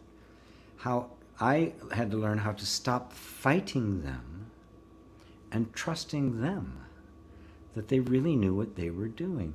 So it really became an internal thing for me to begin to trust my own instincts, my own that inner world that knows stuff. And that started simply with letting myself feel what I was feeling without judgment, even when it was very uncomfortable. That's how it starts. And then little by little, that feeling, even just listening, just quietly listening to yourself, your own feelings. And you let a feeling be there without trying to push it away or do self-help on it or transform it or reframe it, but just this feeling, there's a feeling here. Notice the difference that it has when you stop fighting it and you're just present with it. In that moment, you have created a safe space. You have become trustworthy. You have become safe. It can now reveal itself to you, whereas before it couldn't. This is a complete shift in inner dynamic. And that's the heart and soul of inner reconciliation, which you can all learn about. So it is easier said than done simply because we've just never learned how to do this. Right? But this is what I teach all day, every day, how you do that. So thank you, Sonia. Lovely. Facebook user, thanks for the great prologue. You touched my heart. I'm not really concerned about the coronavirus, but what governments and other institutions do and how they use it for their benefit is frightening for me. Yes, it is. It is. But we have to understand what's behind it. Because what happens is, and you see it all the time, just spend a few moments on Facebook and you'll see this, right? The evildoers in government, right? Yes, people who have a lust for power, want to control others, tend to gravitate towards position of power and want to hold that power. And in our world, power is influence and money. That's the world we've created, and it's been created by people who like power, right? But why? Right? The lust for power and the lust for wealth is an addiction, as more serious than heroin, because it's and more serious than alcohol. Heroin is not socially acceptable. Alcohol is. Therefore, alcohol actually poses a greater danger than heroin. Weirdly enough, strangely enough, because it's socially acceptable. Wealth is even worse because it's not only socially acceptable, it's the social ideal. The social ideal for alcohol is not getting as drunk as you possibly can, right? There's a boundary on it. No, going beyond that, you shouldn't do. Falling over and driving. No, there's a limit to it. We don't have that limit on wealth, right? Matter of fact, anytime anybody tries to impose that a limit on, it's like, what do you mean taxes, freedom? So it's like unlimited, and so this addiction is so bad, it will destroy the entire world in an attempt to feed it. And it is a pathological mental and emotional distortion caused by extremely traumatized people who never came to terms with their own childhood experiences. The world is run by boys in men's bodies, traumatized boys in men's bodies. When you see somebody like a Donald Trump or a Boris Johnson, they're so obviously buffoons, right, that you can see it. But guess what? Even the more sophisticated one, somebody like Joe Biden, who seems much more reasoned and sophisticated and civilized, or Barack Obama, right? Articulate, equally bad. Because they're all in the same, they believe in this system of absolutely unbridled attainment, success, wealth, fortune, no matter what the cost. And the cost could be human life. But addictions can't see that. The heroin addict on the street cannot see their imminent death around the corner. They just need that next hit. Right? And if you listen to people who are really wealthy talk, that's what they talk about. They don't talk about how what can be done for humanity. Right? That's a shell game they do with foundations, right? To try to make it look like they actually care. They don't. They want their next hit. They're addicts. And so if we realize that, right, and stop focusing on them, right, they're not the problem, right? They are simply acting out the way they were conditioned. And they were conditioned to be the elite, to rule, to see others as less than them. They're raised in private compounds, went to private schools, right, had all the privileges, flew on private jet, had servants. They never shopped for themselves. They never did anything for themselves. It was all handed to them. You're 6 years old and you're ordering around a 40-year-old man or woman who has to do whatever you say. You are enculturated into believing that is the way life is. And of course, you're being molded into this thing. There's no respect for you. Your natural inclinations are not allowed. You are going to be this. Period. End of story. I don't care if you want to be a rock and roll drummer. No, it's not going to happen. Right? And it is just sometimes beaten out of you and enculturated. So they are just as programmed as you and I were. And at the root of this distortion is the same a root assumption that you and I were saddled with. I'm not enough. It's there in absolutely everyone. What you're looking at is simply the polar opposite manifestation of exactly the same problem. And so it creates this schism. Right? So when you take a position, those evil guys, if we could just get rid of them, more will rise to take their place. Right? Like shark's teeth. They just keep making new ones because it is a system of thought, right?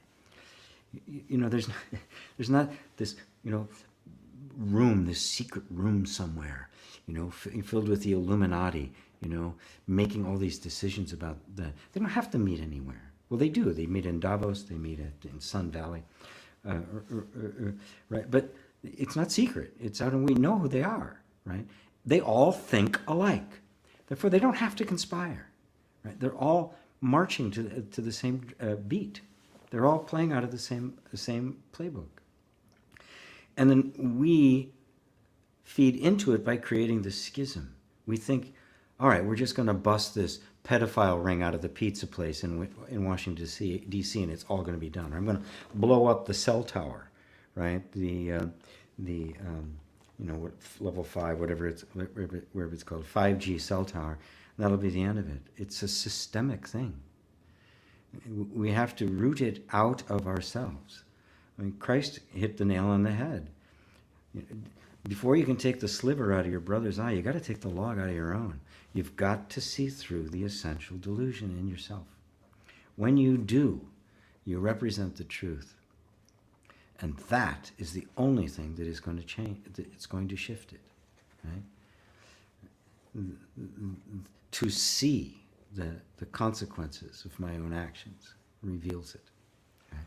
And it's very interesting that I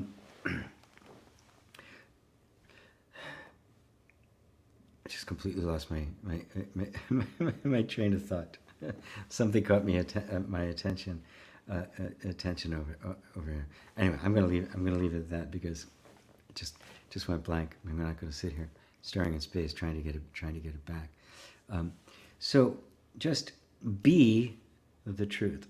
It is understanding that we need now, the true understanding. When you see that, you're not going to find anybody guilty, right? You see the original innocence in absolutely everyone. You know you are dealing with a dangerous program, for sure, and that makes you wise to be able to avoid it. Well, I remember what I was going to say. Those very people, when they've done these, because they've shown the psychological effect of extreme wealth, and it's a closing of the heart.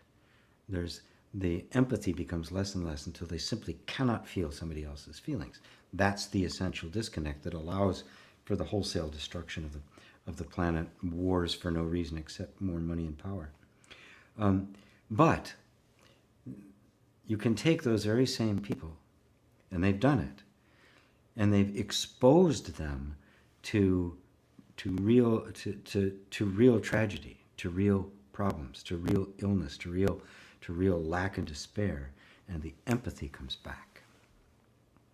And that's the story of the Buddha, who was Siddhartha. He was a prince, wealthy, and his father kept him in his compound, and it had servants. It was the story of a rich man, and he stumbles into sickness, disease, old age, death, stuff that was just distant to him. And it had such a profound effect on him that he left everything behind to go look for the answer to suffering. So I don't know what to add to that, except I'm lobbying for truth. I'm lobbying for unconditional love, not a naive love, because I don't swim with sharks. They are sharks. They want to eat you up, but I understand where it's coming from. Father, forgive them. They don't know what they're doing. They're not conscious, and our job is to bring consciousness, to make light.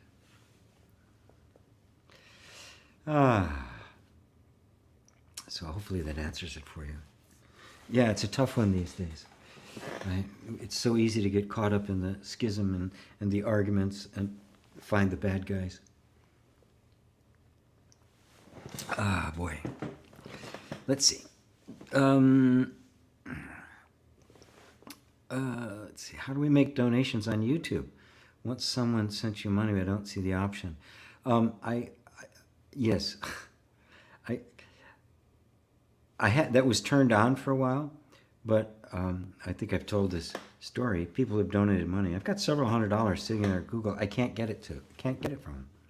They say, you got to verify. We got to send something to your address. Okay, they send it to my address. I go into the system. I put in the PIN that they give me, and they say, nope. And it keeps coming back. It's just simply broke. And if anybody has ever tried to get in touch with Google, you know it's impossible. So I say, please don't donate anything here. If you go to my website, gpwalsh.com, there is a place where you can either become a patron and donate to me $15 a month, by which I can operate all of this, and it does make a huge difference. Or you can make a one-time donation. There's a place there for that as well. But don't do it here, because it just ends up in the pocket of Google. And as we all know, their pockets are already pretty full. But thank you for asking. Gee, you did not know what you would do yesterday after Kevin and Stephen, and you did meditation, which for me was very special. Every step deeper. And then coming back, everything in slow motion. So profound for me it was. Grateful for this whole event yesterday. You're very welcome. Merck, GP on fire today. Thank you, Merck. Beautiful.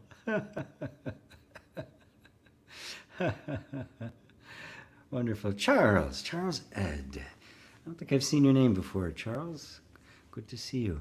Are you new? Says, hi GP, I seem to be clouded by the mind, and I feel like remaining as awareness is something I have to do. How can this be seen clearly? Thank you. Yeah. To abide as awareness, right? Now again, using language, right? You can get we can actually make awareness like it's this other state that we have to get to, right? Because it's just impossible for the mind to perceive the essential oneness. You can't perceive one. You have to have two. Even an object in space, you have to have the object in space. One is imperceivable. The infinite whole cannot be seen or known, right? But just notice something, and this is where I want to bring your attention to. I'm clouded by the mind, and then I feel like I need to remain as awareness. I have to do that. Right? Okay. I'm clouded by the mind. Now look what that is. Let's break it down, right? There's me, there's something I'm supposed to be seeing, and then there's this cloud in the way, right? That's the feeling. And this thing I'm supposed to be seeing is awareness, right? Looking over here, look at the camera.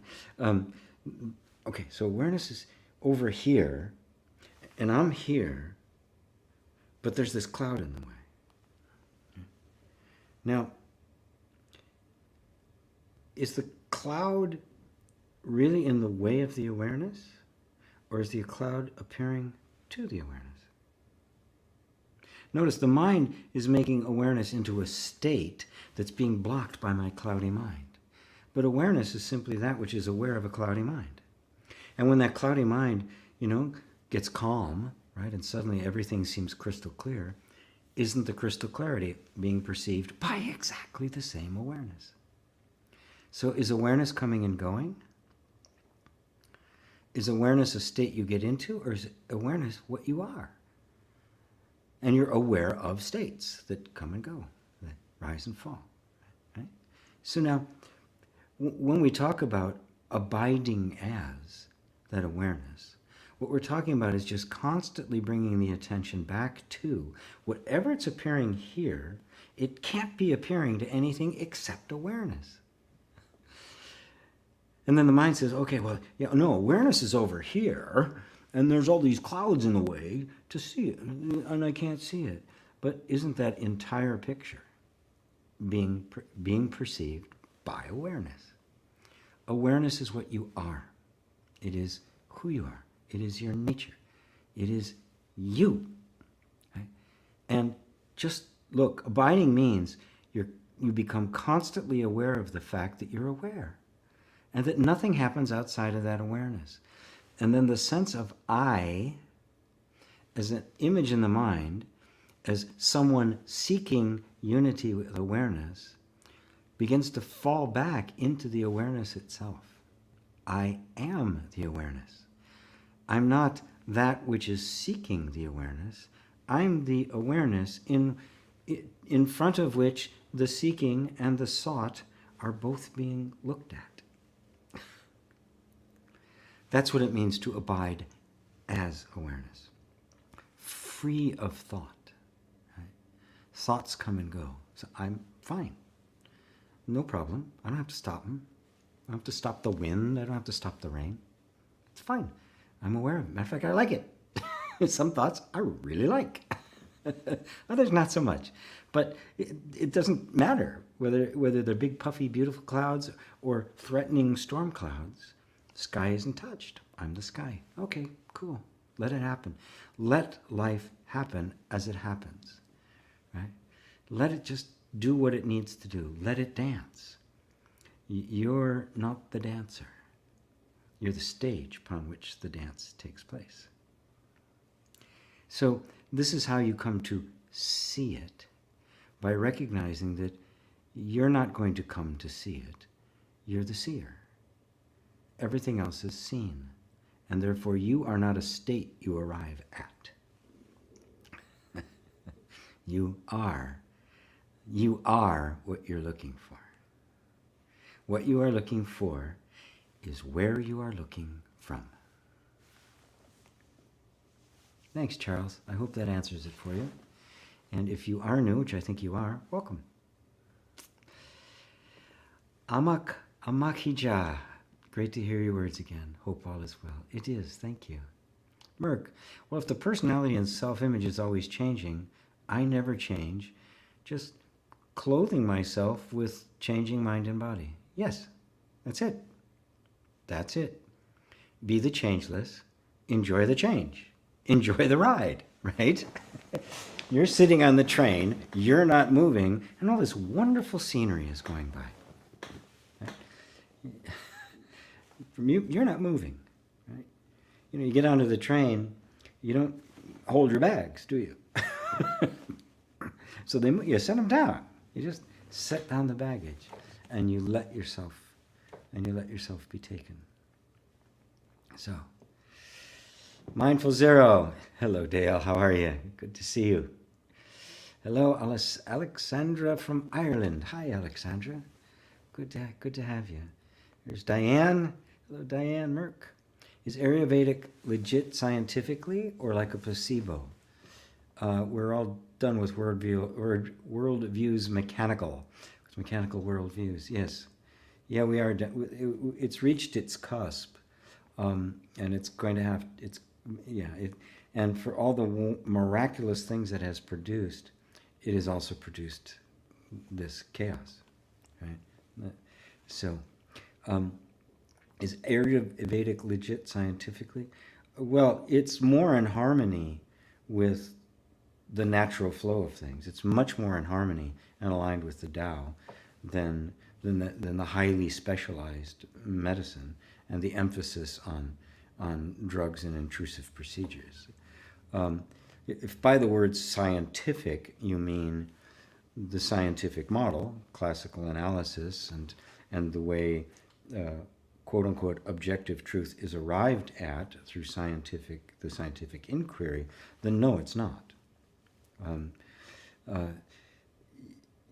Is it a placebo? Well, to me, everything is, because you're the power, right? So if I invest something with power, and then it operates on me with that power, it may ignorantly think that the power belongs to that. And in fact, I do. I do the same with the happiness. I'll be happy if I get that. So I get it, I am happy.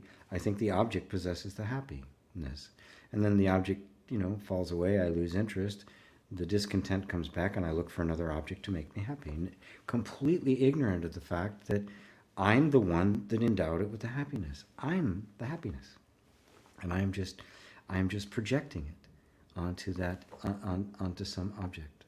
Like the dog chewing the bone, tasting its own blood and rejoicing it, just loving the taste of meat. It's just tasting its own blood. So, Peter, hello to you, Peter. Good evening from Italy. Thank you, man. Hard to wrap my head around why we're attached to one body from perception's point. You're not. It's just the way the perception is flowing. Don't make a big deal out of it. You're not actually attached to it.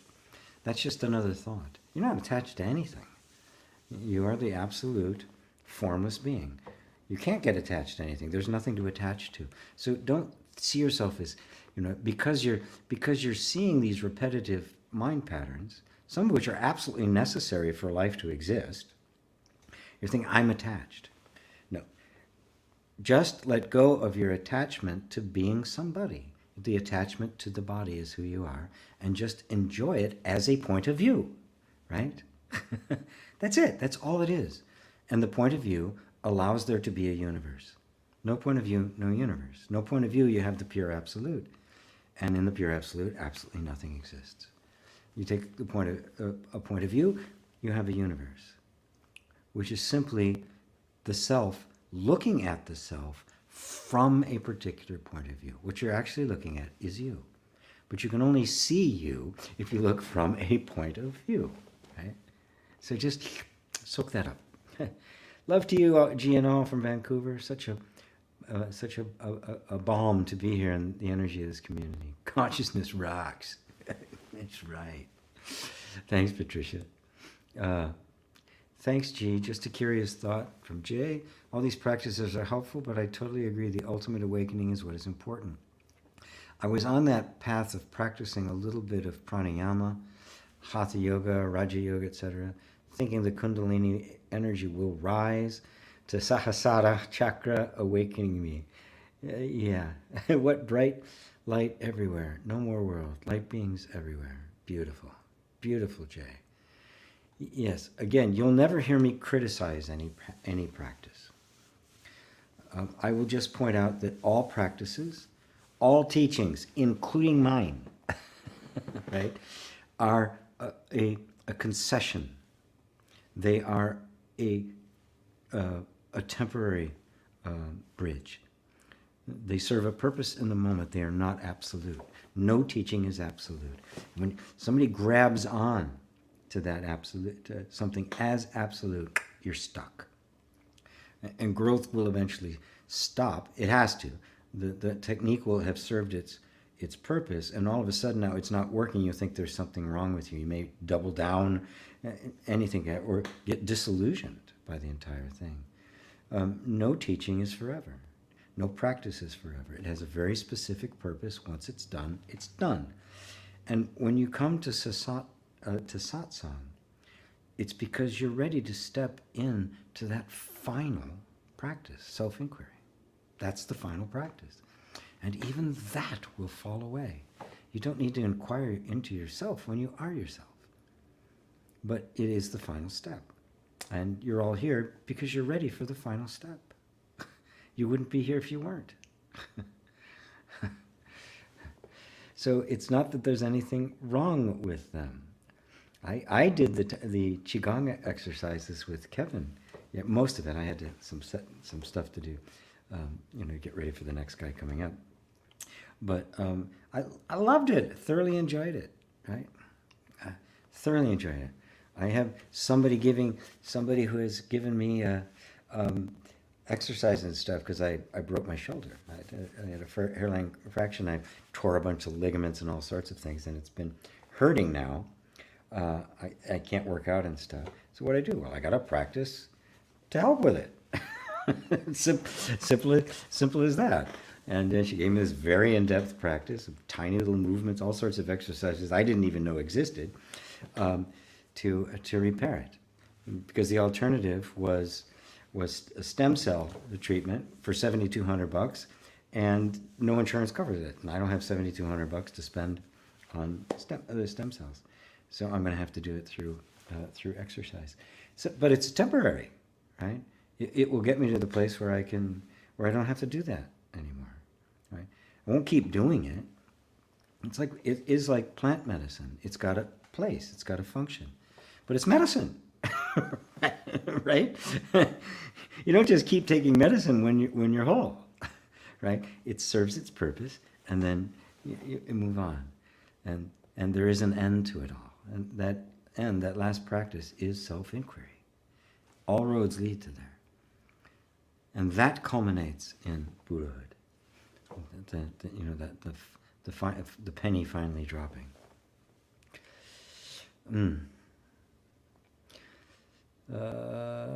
He continues, politics is so confusing. One may do one good thing or a couple of good things, but overall no perfect solution or ultimate happiness and freedom for everyone. It's draining. Yeah, it is. Uninteresting conversation I'd rather not have with someone. Yeah, I agree. It's an attempt. Politics is all the arguing of that my point of view is the right one. If we all realized it was just a point of view and that we're all in this together, and let's just love, let's share resources, stop idealizing people who hoard them, as if that was any kind of an accomplishment, not turning them into heroes. I still think the book Think and Grow Rich is one of the most horrible books ever written.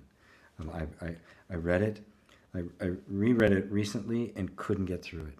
It was just such a celebration of the worst aspect of human nature, greed. And, one of the three poisons, ignorance, delusion, and greed, the three poisons that destroy humanity. And that's what politics is. It's an argument, right? That's what it's become. It could be a working together towards a common value, but we don't have the common value anymore. The common value should be compassion, love, equality, sharing, oneness, universal family. When that's the value, the rest of this will take care of itself. Oh, God is here. So glad. Hi, God. I hope you're doing well. Is it possible to awaken permanently? Yeah, you are awake permanently all the time. Is it possible to recognize it? Yes. Right? The problem is your mind keeps telling you awakening is something it isn't. But if you weren't awake, could you see the mind telling you you're not awake? Right? This is the point I keep bringing you back to. It's not what you attain. It's what you are. It's been here the whole time. That's the light bulb going off. Oh my God, I've always been awake. I've just believed these thoughts that said I wasn't. And the mind which produced a self-image of somebody seeking for awakeness. But that somebody seeking for awakeness couldn't be seen except by that which is awake. That which is aware, right, has to be there before even the whole drama of seeking could unfold. Just bring your attention there. That's it. That's all you have to do. That's the inquiry. That is the turning within. Wait a minute. Who is aware of this seeking of awakeness? Who's aware of the question, can I awaken permanently? To whom is that appearing? That's the inquiry. Oh, wait a minute. It's appearing to this awareness. What is this awareness? Who am I? Obviously, it's appearing to me. Who am I?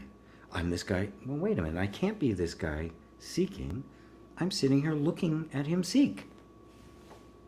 Okay, then, all right, I'm not that. Who am I then? Right?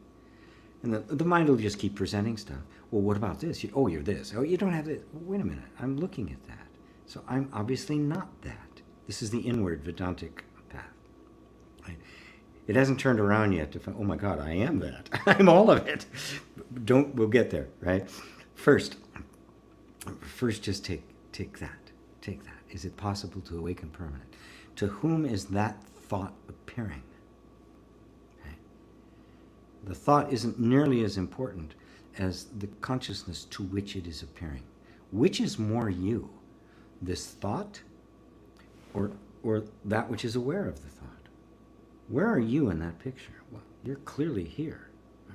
All right, I'm the consciousness that's aware of that. Okay, who am I? What is this consciousness? Ooh, now it starts getting interesting. That's inquiry. That's non-dual self-inquiry. Last practice you'll ever need. And it can be yours for only $197 or 3 payments of $900.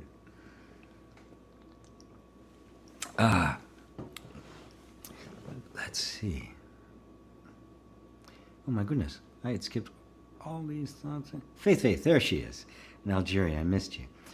I feel that all satsang talk about one important thing to go inward. Yes. I don't feel enthusiastic watching teacher like I used to do before. However, I think about it many times every day, and I surrender every day. How can I do it as an authentic call? Or is it just an ego game?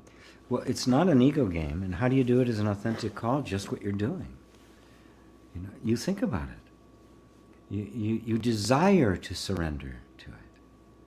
In fact, every day you consciously choose to surrender to it. That's it. That's the call. It's okay if the enthusiasm for watching a teacher comes and goes. Of course it's going to come and watching. I love my teacher, Muji. But I'll sit there staring at him all day. There'll be some times when I will do a bit of a binge, or when he does an online retreat, I'm there, right? And I'll just completely soak him up. But I'm just not watching him all the time, because watching isn't the same as do the inquiry, right? Which you are, and you're doing it with your heart. Your heart is in it, totally in it, right? So when you say how do I do it as an authentic call? What could be more authentic, my dear girl? What could be more authentic? That is the call. Not everybody is here, are they? There's billions of people that aren't here in satsang. Right? You are. That's the call. So recognize that you've been both called and chosen. Right? It's not anything you do. Nobody chooses this path, folks. We find we're on it, and just the sheer admission that we're on this path is what passes for choice. Okay, I'm choosing to be on it. But actually, you're on the path long before you realized it. before you got the idea that somehow it was a choice you made. You didn't. It was time. It was your time.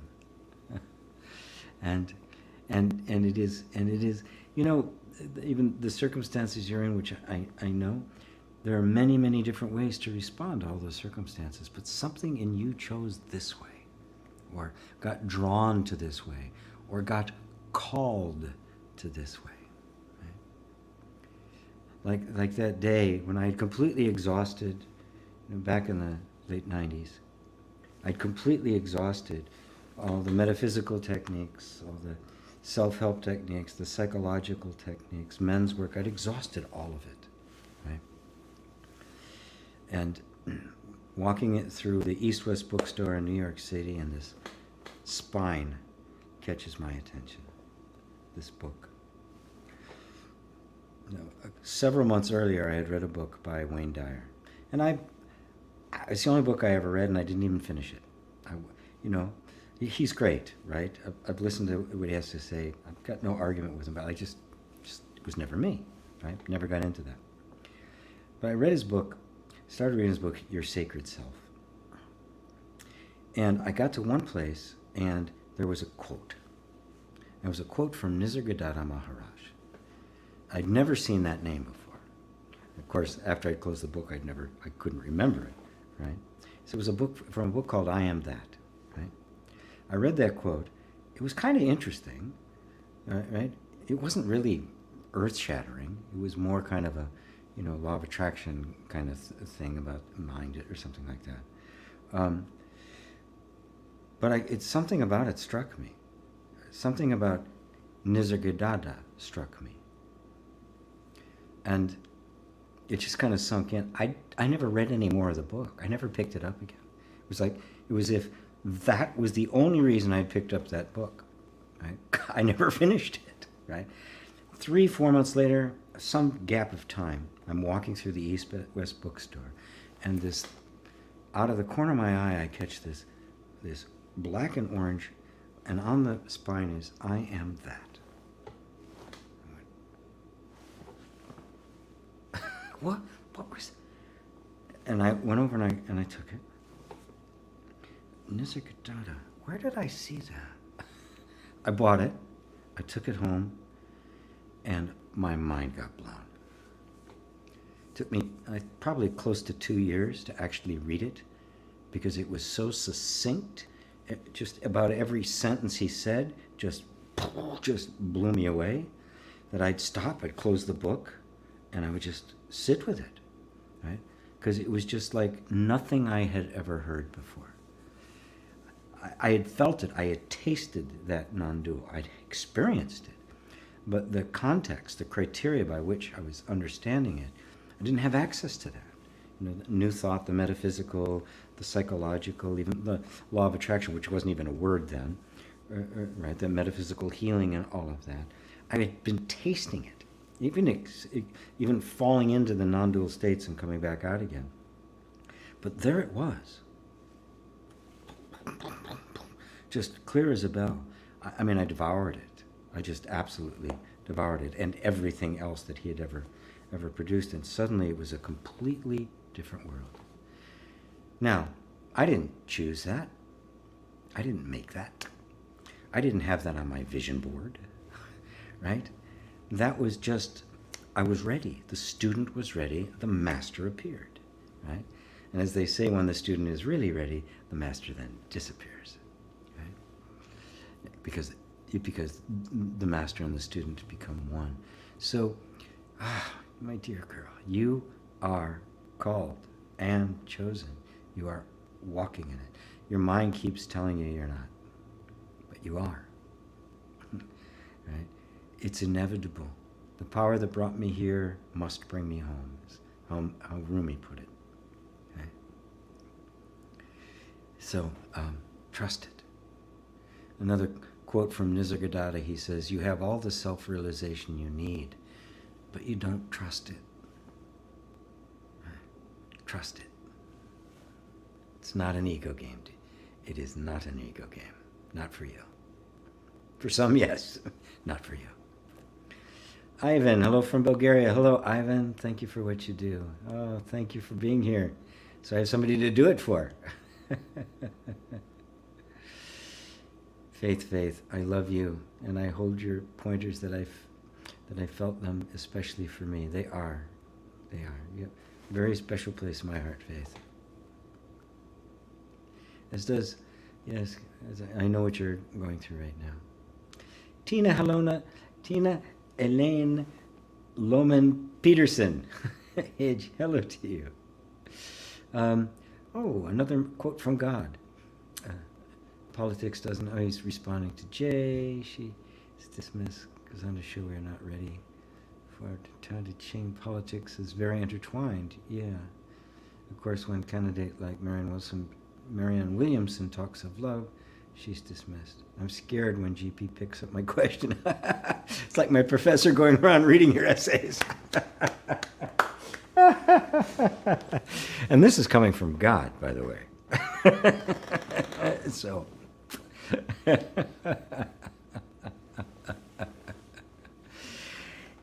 Yeah, the beauty of the Tao is that it didn't. It was showing as I was talking earlier about politicians and the way it works and the addiction that is wealth. The Tao is not shy about pointing out how that works, and that the closer you are to the Tao, that it has the healing effect on all aspects of life, on medicine, politics, economics, entertainment, all of it, right? Because right now, all of that is under the dark influence of the egoic mind. That's the dark power. It's no power out there, right? It's no lizard people from outer space. It's no demonic figures. It's no, horrible hybrids. It's the egoic mind. The devil represents the egoic mind, that which opposes, that which accuses you of sin, of being less than, right? It is the accusing patterns of thinking, the mind, that is the ego. And that is what is represented as the devil, the Satan, the one who opposes, the one that vaults itself against God, right? God representing the true self, the real you. It's not God out there, it's not like, Son of God comics, right? The two superheroes, the devil and Jesus, duking it out, which is really the way they depict it, and this army is going to come down and the like. It's talking about you, our own inner struggle with our true nature and the egoic mind, and how we've been seduced by the egoic mind. That's it. And the Tao doesn't have any problem addressing that and pointing out that it is our disconnection from the Tao, which is the true self, which is the way things are, which is the true God energy, that creates all of the disasters that we see around us, that cause us to arm ourselves, to put narcissistic pathological buffoons into offices and hand them power, right? It's, so, God, I hope you're not scared of my reading your essay. That's very cute. Yes, and Marianne Williamson talking about love and politics, it was like completely dismissed. Yeah. But what else? What are we desperate for? What are those politicians and utterly wealthy people that cannot get enough? What are they desperate for? Joseph, I read a little bit. Joseph Heller, who wrote A Catcher in the Rye, and Kurt Vonnegut Jr., who wrote all sorts of science fiction books, both really great authors, were together at a party in the Hamptons at a billionaire's house. Right? They're famous people. They're not billionaires. They did okay, but they're famous people, and billionaires like to have, it's part of, they get to show off how influential they are, so they have these people at the party. And the two of them were having a conversation. And Kurt Vonnegut says to Joseph Heller, Catcher in the Rye is a very popular book, right? It was a great book, actually. And so Kurt Vonnegut says to me, he says, this guy makes more in a day than you've made in the entire time Catcher in the Rye has been published. And Heller responded, yeah, but I've got one thing he'll never have. Vonnegut goes, what's that? He says, enough. That's the disease, the insatiable, hungry ghost that lives in the soul of these guys. Whew. Anyway, Tina, what's happening in 2018 about matrix programming? You have some idea. Body death? What do you think? Thanks. Programming end start?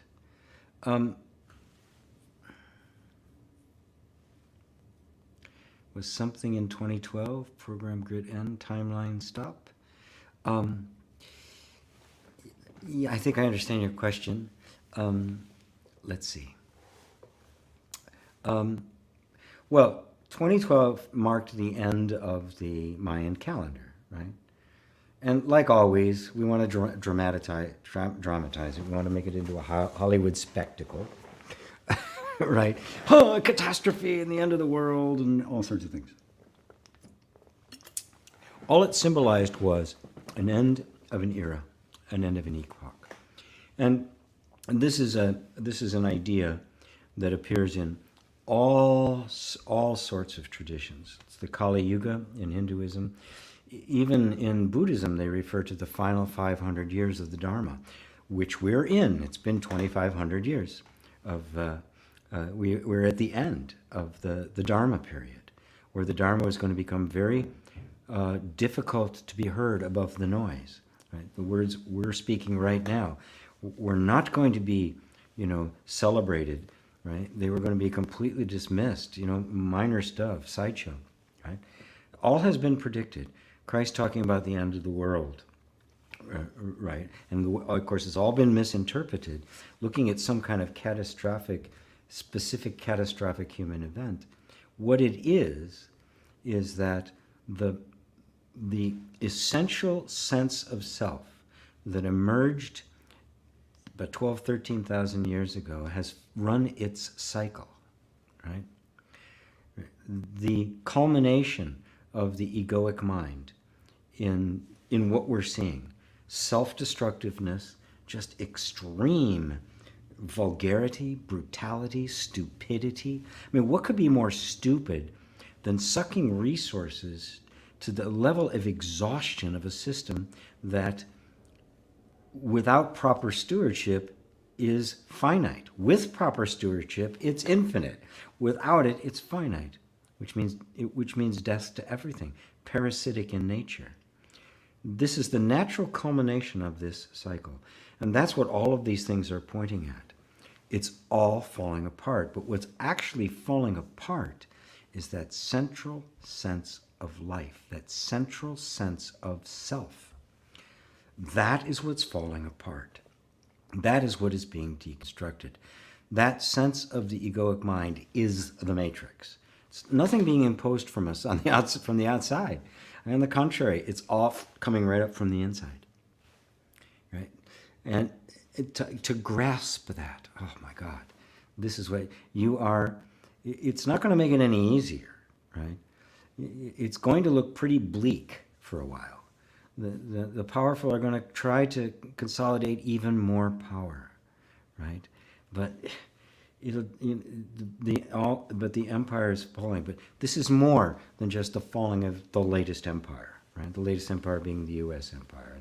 That's going to fall and something else. Because before that, it was the British Empire, and there was another empires rising, come and go, right? This is the end of the era of empires. It's the end of them all. It's the last line. This is an epoch shift. This is a completely different consciousness that is emerging. So it's pointed at by all sorts of different traditions, including the Mayans, the Native Americans. They have stories that talk about it. Every tradition has the eschaton, the end of time, in it, and what it's pointing to is not historical events.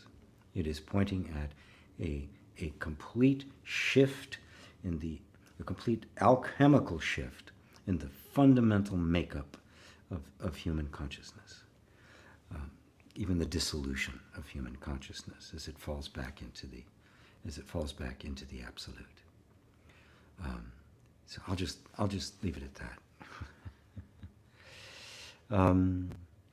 So I hope I got your question right, Tina.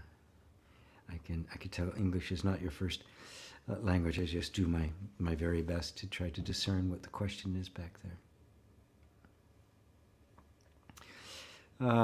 God says, I'd love to hear GP's life story and how he experienced awakening. He hasn't made a video yet. Thanks for the response. If he hasn't made a video yet. Yeah, there's bits and pieces about the early experiences. Nowhere do I have the whole thing written down because it didn't happen in an instant. It were many instances, which then had a profound impact on all of my sense of perception.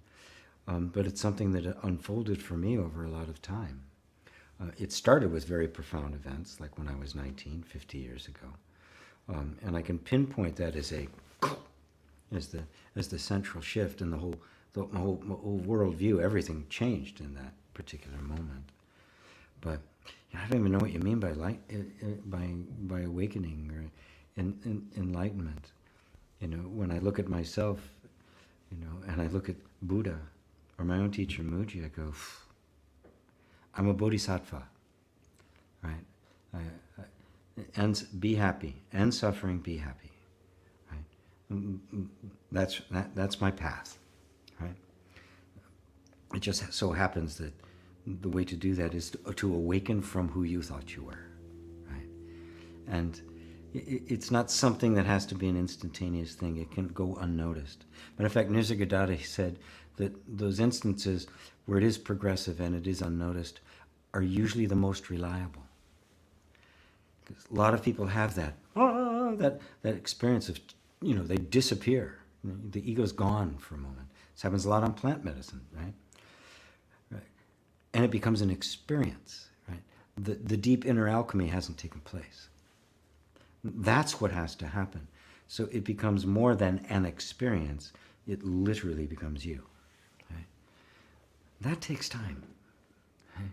So I don't think the entire story is anywhere. I'm not sure it ever will be. But the punctuation, the high points, I do have a few places.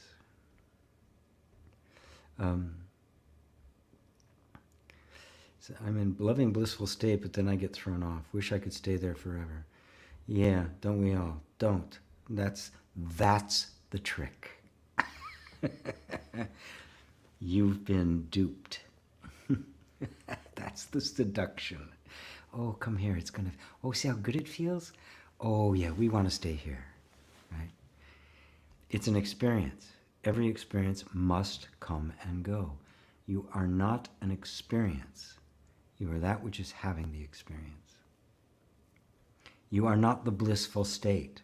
You are that which is aware of the bliss and the misery. You are completely empty. That's the true awakening. Thank you, Sifu, and please don't disappear. I'll do my best. I'll do my best. Thanks for that. Today, let life flow. Astaria lupuna, megaliatron. Okay. Patricia, thank you. The teacher must disappear. I am living that awareness now. It feels funny, even wrong sometimes. But its voice is insistence. It's time to be it all. I love you dearly. I love you too. Yes, the teacher will disappear. Because the teacher's been you the whole time. Mariana, Mafiana. These one-word things. Well, welcome. Thank you, dear G, for being here and for what you're doing. I'm so grateful that some time ago one of your YouTube videos somehow was shown to me. Love you. Astaria, speaking the same language as I. How refreshing. All prophecies align. They do, yeah. Thank you, Astaria. I think you're new. Yeah, they do. Right? Once you've come to the place, when you get high up enough on the mountain, you can see all the paths and you know where they're all headed. Skirmishes, little wars go on. People fight about stuff. People are, I'm the right way. This is the right way. It's the same mountain, folks. You can eventually see that and realize that all the great insights have been pointing to the same place, and that's here, inward, not the dimensional inward inside the chest somewhere. That is just, it's not a dimension. It's the dimension of you. It's the zeroth dimension. Right? Jay, thank you, G. Professor G, for a class today. Here's an apple. Can't wait to our next classroom session. Love you, Buddha of the 21st century. Beautiful. Hey, God. Hey, GP, don't mean to take so much of your time. No, you didn't. Just went to your website and touched by the intro of your bio. Question. If I love those who hurt me, am I not enabling abuse? As an empath, I struggle. Great question. Like, we live in one Gaia ship, one true. Thanks. Yeah, beautiful. Good, I got it. Good. Yes, that was Tina. So I responded. I'm going to answer your question here in a second. A second, God. That's me tagging a friend. Ah, I see. Okay. Wonderful, wonderful. Where are you from, Astaria? God, if I love those who hurt me, am I not enabling abuse? As an empath, I struggle. Okay. Yes. If that love is simply an acceptance, an acquiescence, then a resignation, then yes. Then that's exactly what it is. Oh, it's okay that they hurt me, and then you let them continue to hurt you. Remember, as a child, you have no choice. You have to love them. For you, love is survival. You wouldn't even really call it essentially love. It is primitive, the primitive attachment of of all young to their parents. Right? And when you look at like chimps in the wild, chimps hold, and other primates, they hold their children, their babies, for months. The baby's always just there on them for months. That bonding, right, which is where the child eventually learns its own autonomy through its constant reinforcement. I mean, we still have pediatricians and doctors telling people to let their children cry, that you'll spoil them if you pick them up, as if they're crying for no reason whatsoever, right? It's insane, right? We need that bonding. The human body needs that absolute bonding. That's where we feel secure. I think it was Gabor Mate who was talking about? Yes. During World War II, he'd heard this story because he was only one. He was born in 1944. I guess it was his mother who said, I don't know what to do. Remember, he's Jewish. The Nazis had taken over Hungary, right? And he's not even one, right? So he doesn't know what's going on. He has no context. It's all the energy he's feeling from his mother. And he cried a lot. He was upset a lot. And the mother was calling the doctor, and the doctor says, all my Jewish babies are crying all the time, right? So this is the environment that we've created. Now, was his mother abusive? Absolutely not. Not really. Remember, the ones who are hurting you are only doing to you what was done to them. So while the effect that has on you isn't eliminated by that. Understanding now opens up a new door. My God, they were simply doing the only thing they knew how to do, what they were programmed to do. Now, observation number one, my God, I'm aware of it. They weren't. I can do something about it. They can't. This is the real meaning of forgiveness. You recognize the essential innocence. They do horrible things because they wanted to. It's because that's all they knew how to do. Completely ignorant, blind, completely unknowledgeable, right?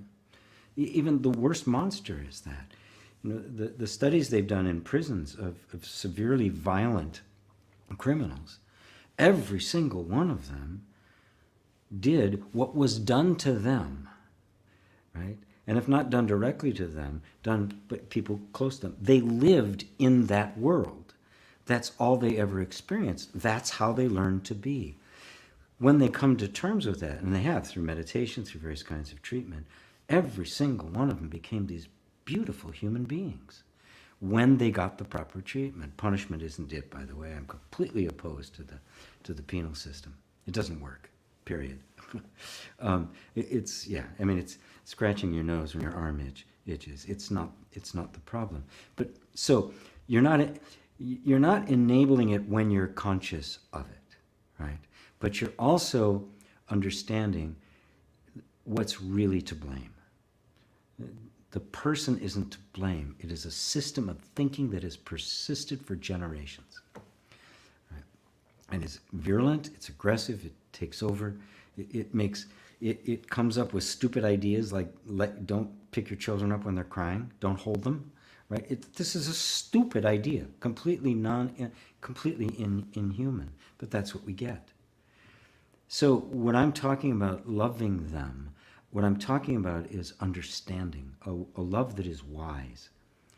As I've pointed out before, the word forgiveness, our modern connotation of it is you are pardoning behavior. They did something wrong, and you're going to overlook it, right? In religious terms, you've sinned, you deserve to be punished, but God in His mercy is going to let you off the hook if you conform to this, and this, whatever the particular set of rules happens to be. Right? The definition of that word, as Christ actually used it, didn't mean pardon. It meant vindication. It meant to be found not guilty. Wow. He saw something completely different. Father, forgive them. Find them not guilty. They don't know what they're doing. Wow. What an insight. Long before there was any kind of psychology, like all the sages before him and since, he perceived the essential state of mind that was giving rise to all of this. The real devil, which he himself got tempted by, crossed swords with, and transcended. Right? That's the three temptations. So so we're not enabling the abuse. We're understanding it. And in that understanding, you can put a stop to it. I didn't do the same things to my children. I didn't. I became aware of them. Not everything. A lot of stuff did go through, right? But I've established enough of a relationship with both of them that I'm available. I'm a resource to help them process it. Right? I'm perfectly willing, as hard as it is, to take responsibility for my unconsciousness. And that's really all it is. The parents can't. The abusers, they can't take responsibility, at least not yet. At some point they might be able to, right? But you can, right? Again, this is a forgiveness. It is the deepest kind of forgiveness. It's a perceiving of their original innocence. But at the same time, the very same time, it's also a wise recognition. You don't swim with the sharks. The people who are in power Right? I'm not going to expect them to act any differently. I'm not going to expect them to suddenly become generous and altruistic. I know they're not. So I have to do whatever I can to contain them until they can wake up. Right? And if I can't do anything, well, there's nothing I can do. Right? But I understand what's happening. Right? So you can see I'm not enabling the abuse, exactly the opposite. I'm seeing it at its cause. And I'm eradicating that cause from me. Right? And that eventually gives me the power to eradicate it from others. So, let's see. Pebbles Family Blood Farm. The future is now. Where is Mom and Dad when they left this ship? Thanks. Astaria, thanks for asking. Born in Albany, New York. Many travels. Currently in Guatemala. Wonderful. Beautiful place, I heard. I haven't been to Guatemala. Well, maybe the wanderlust is beginning to strike me again as well.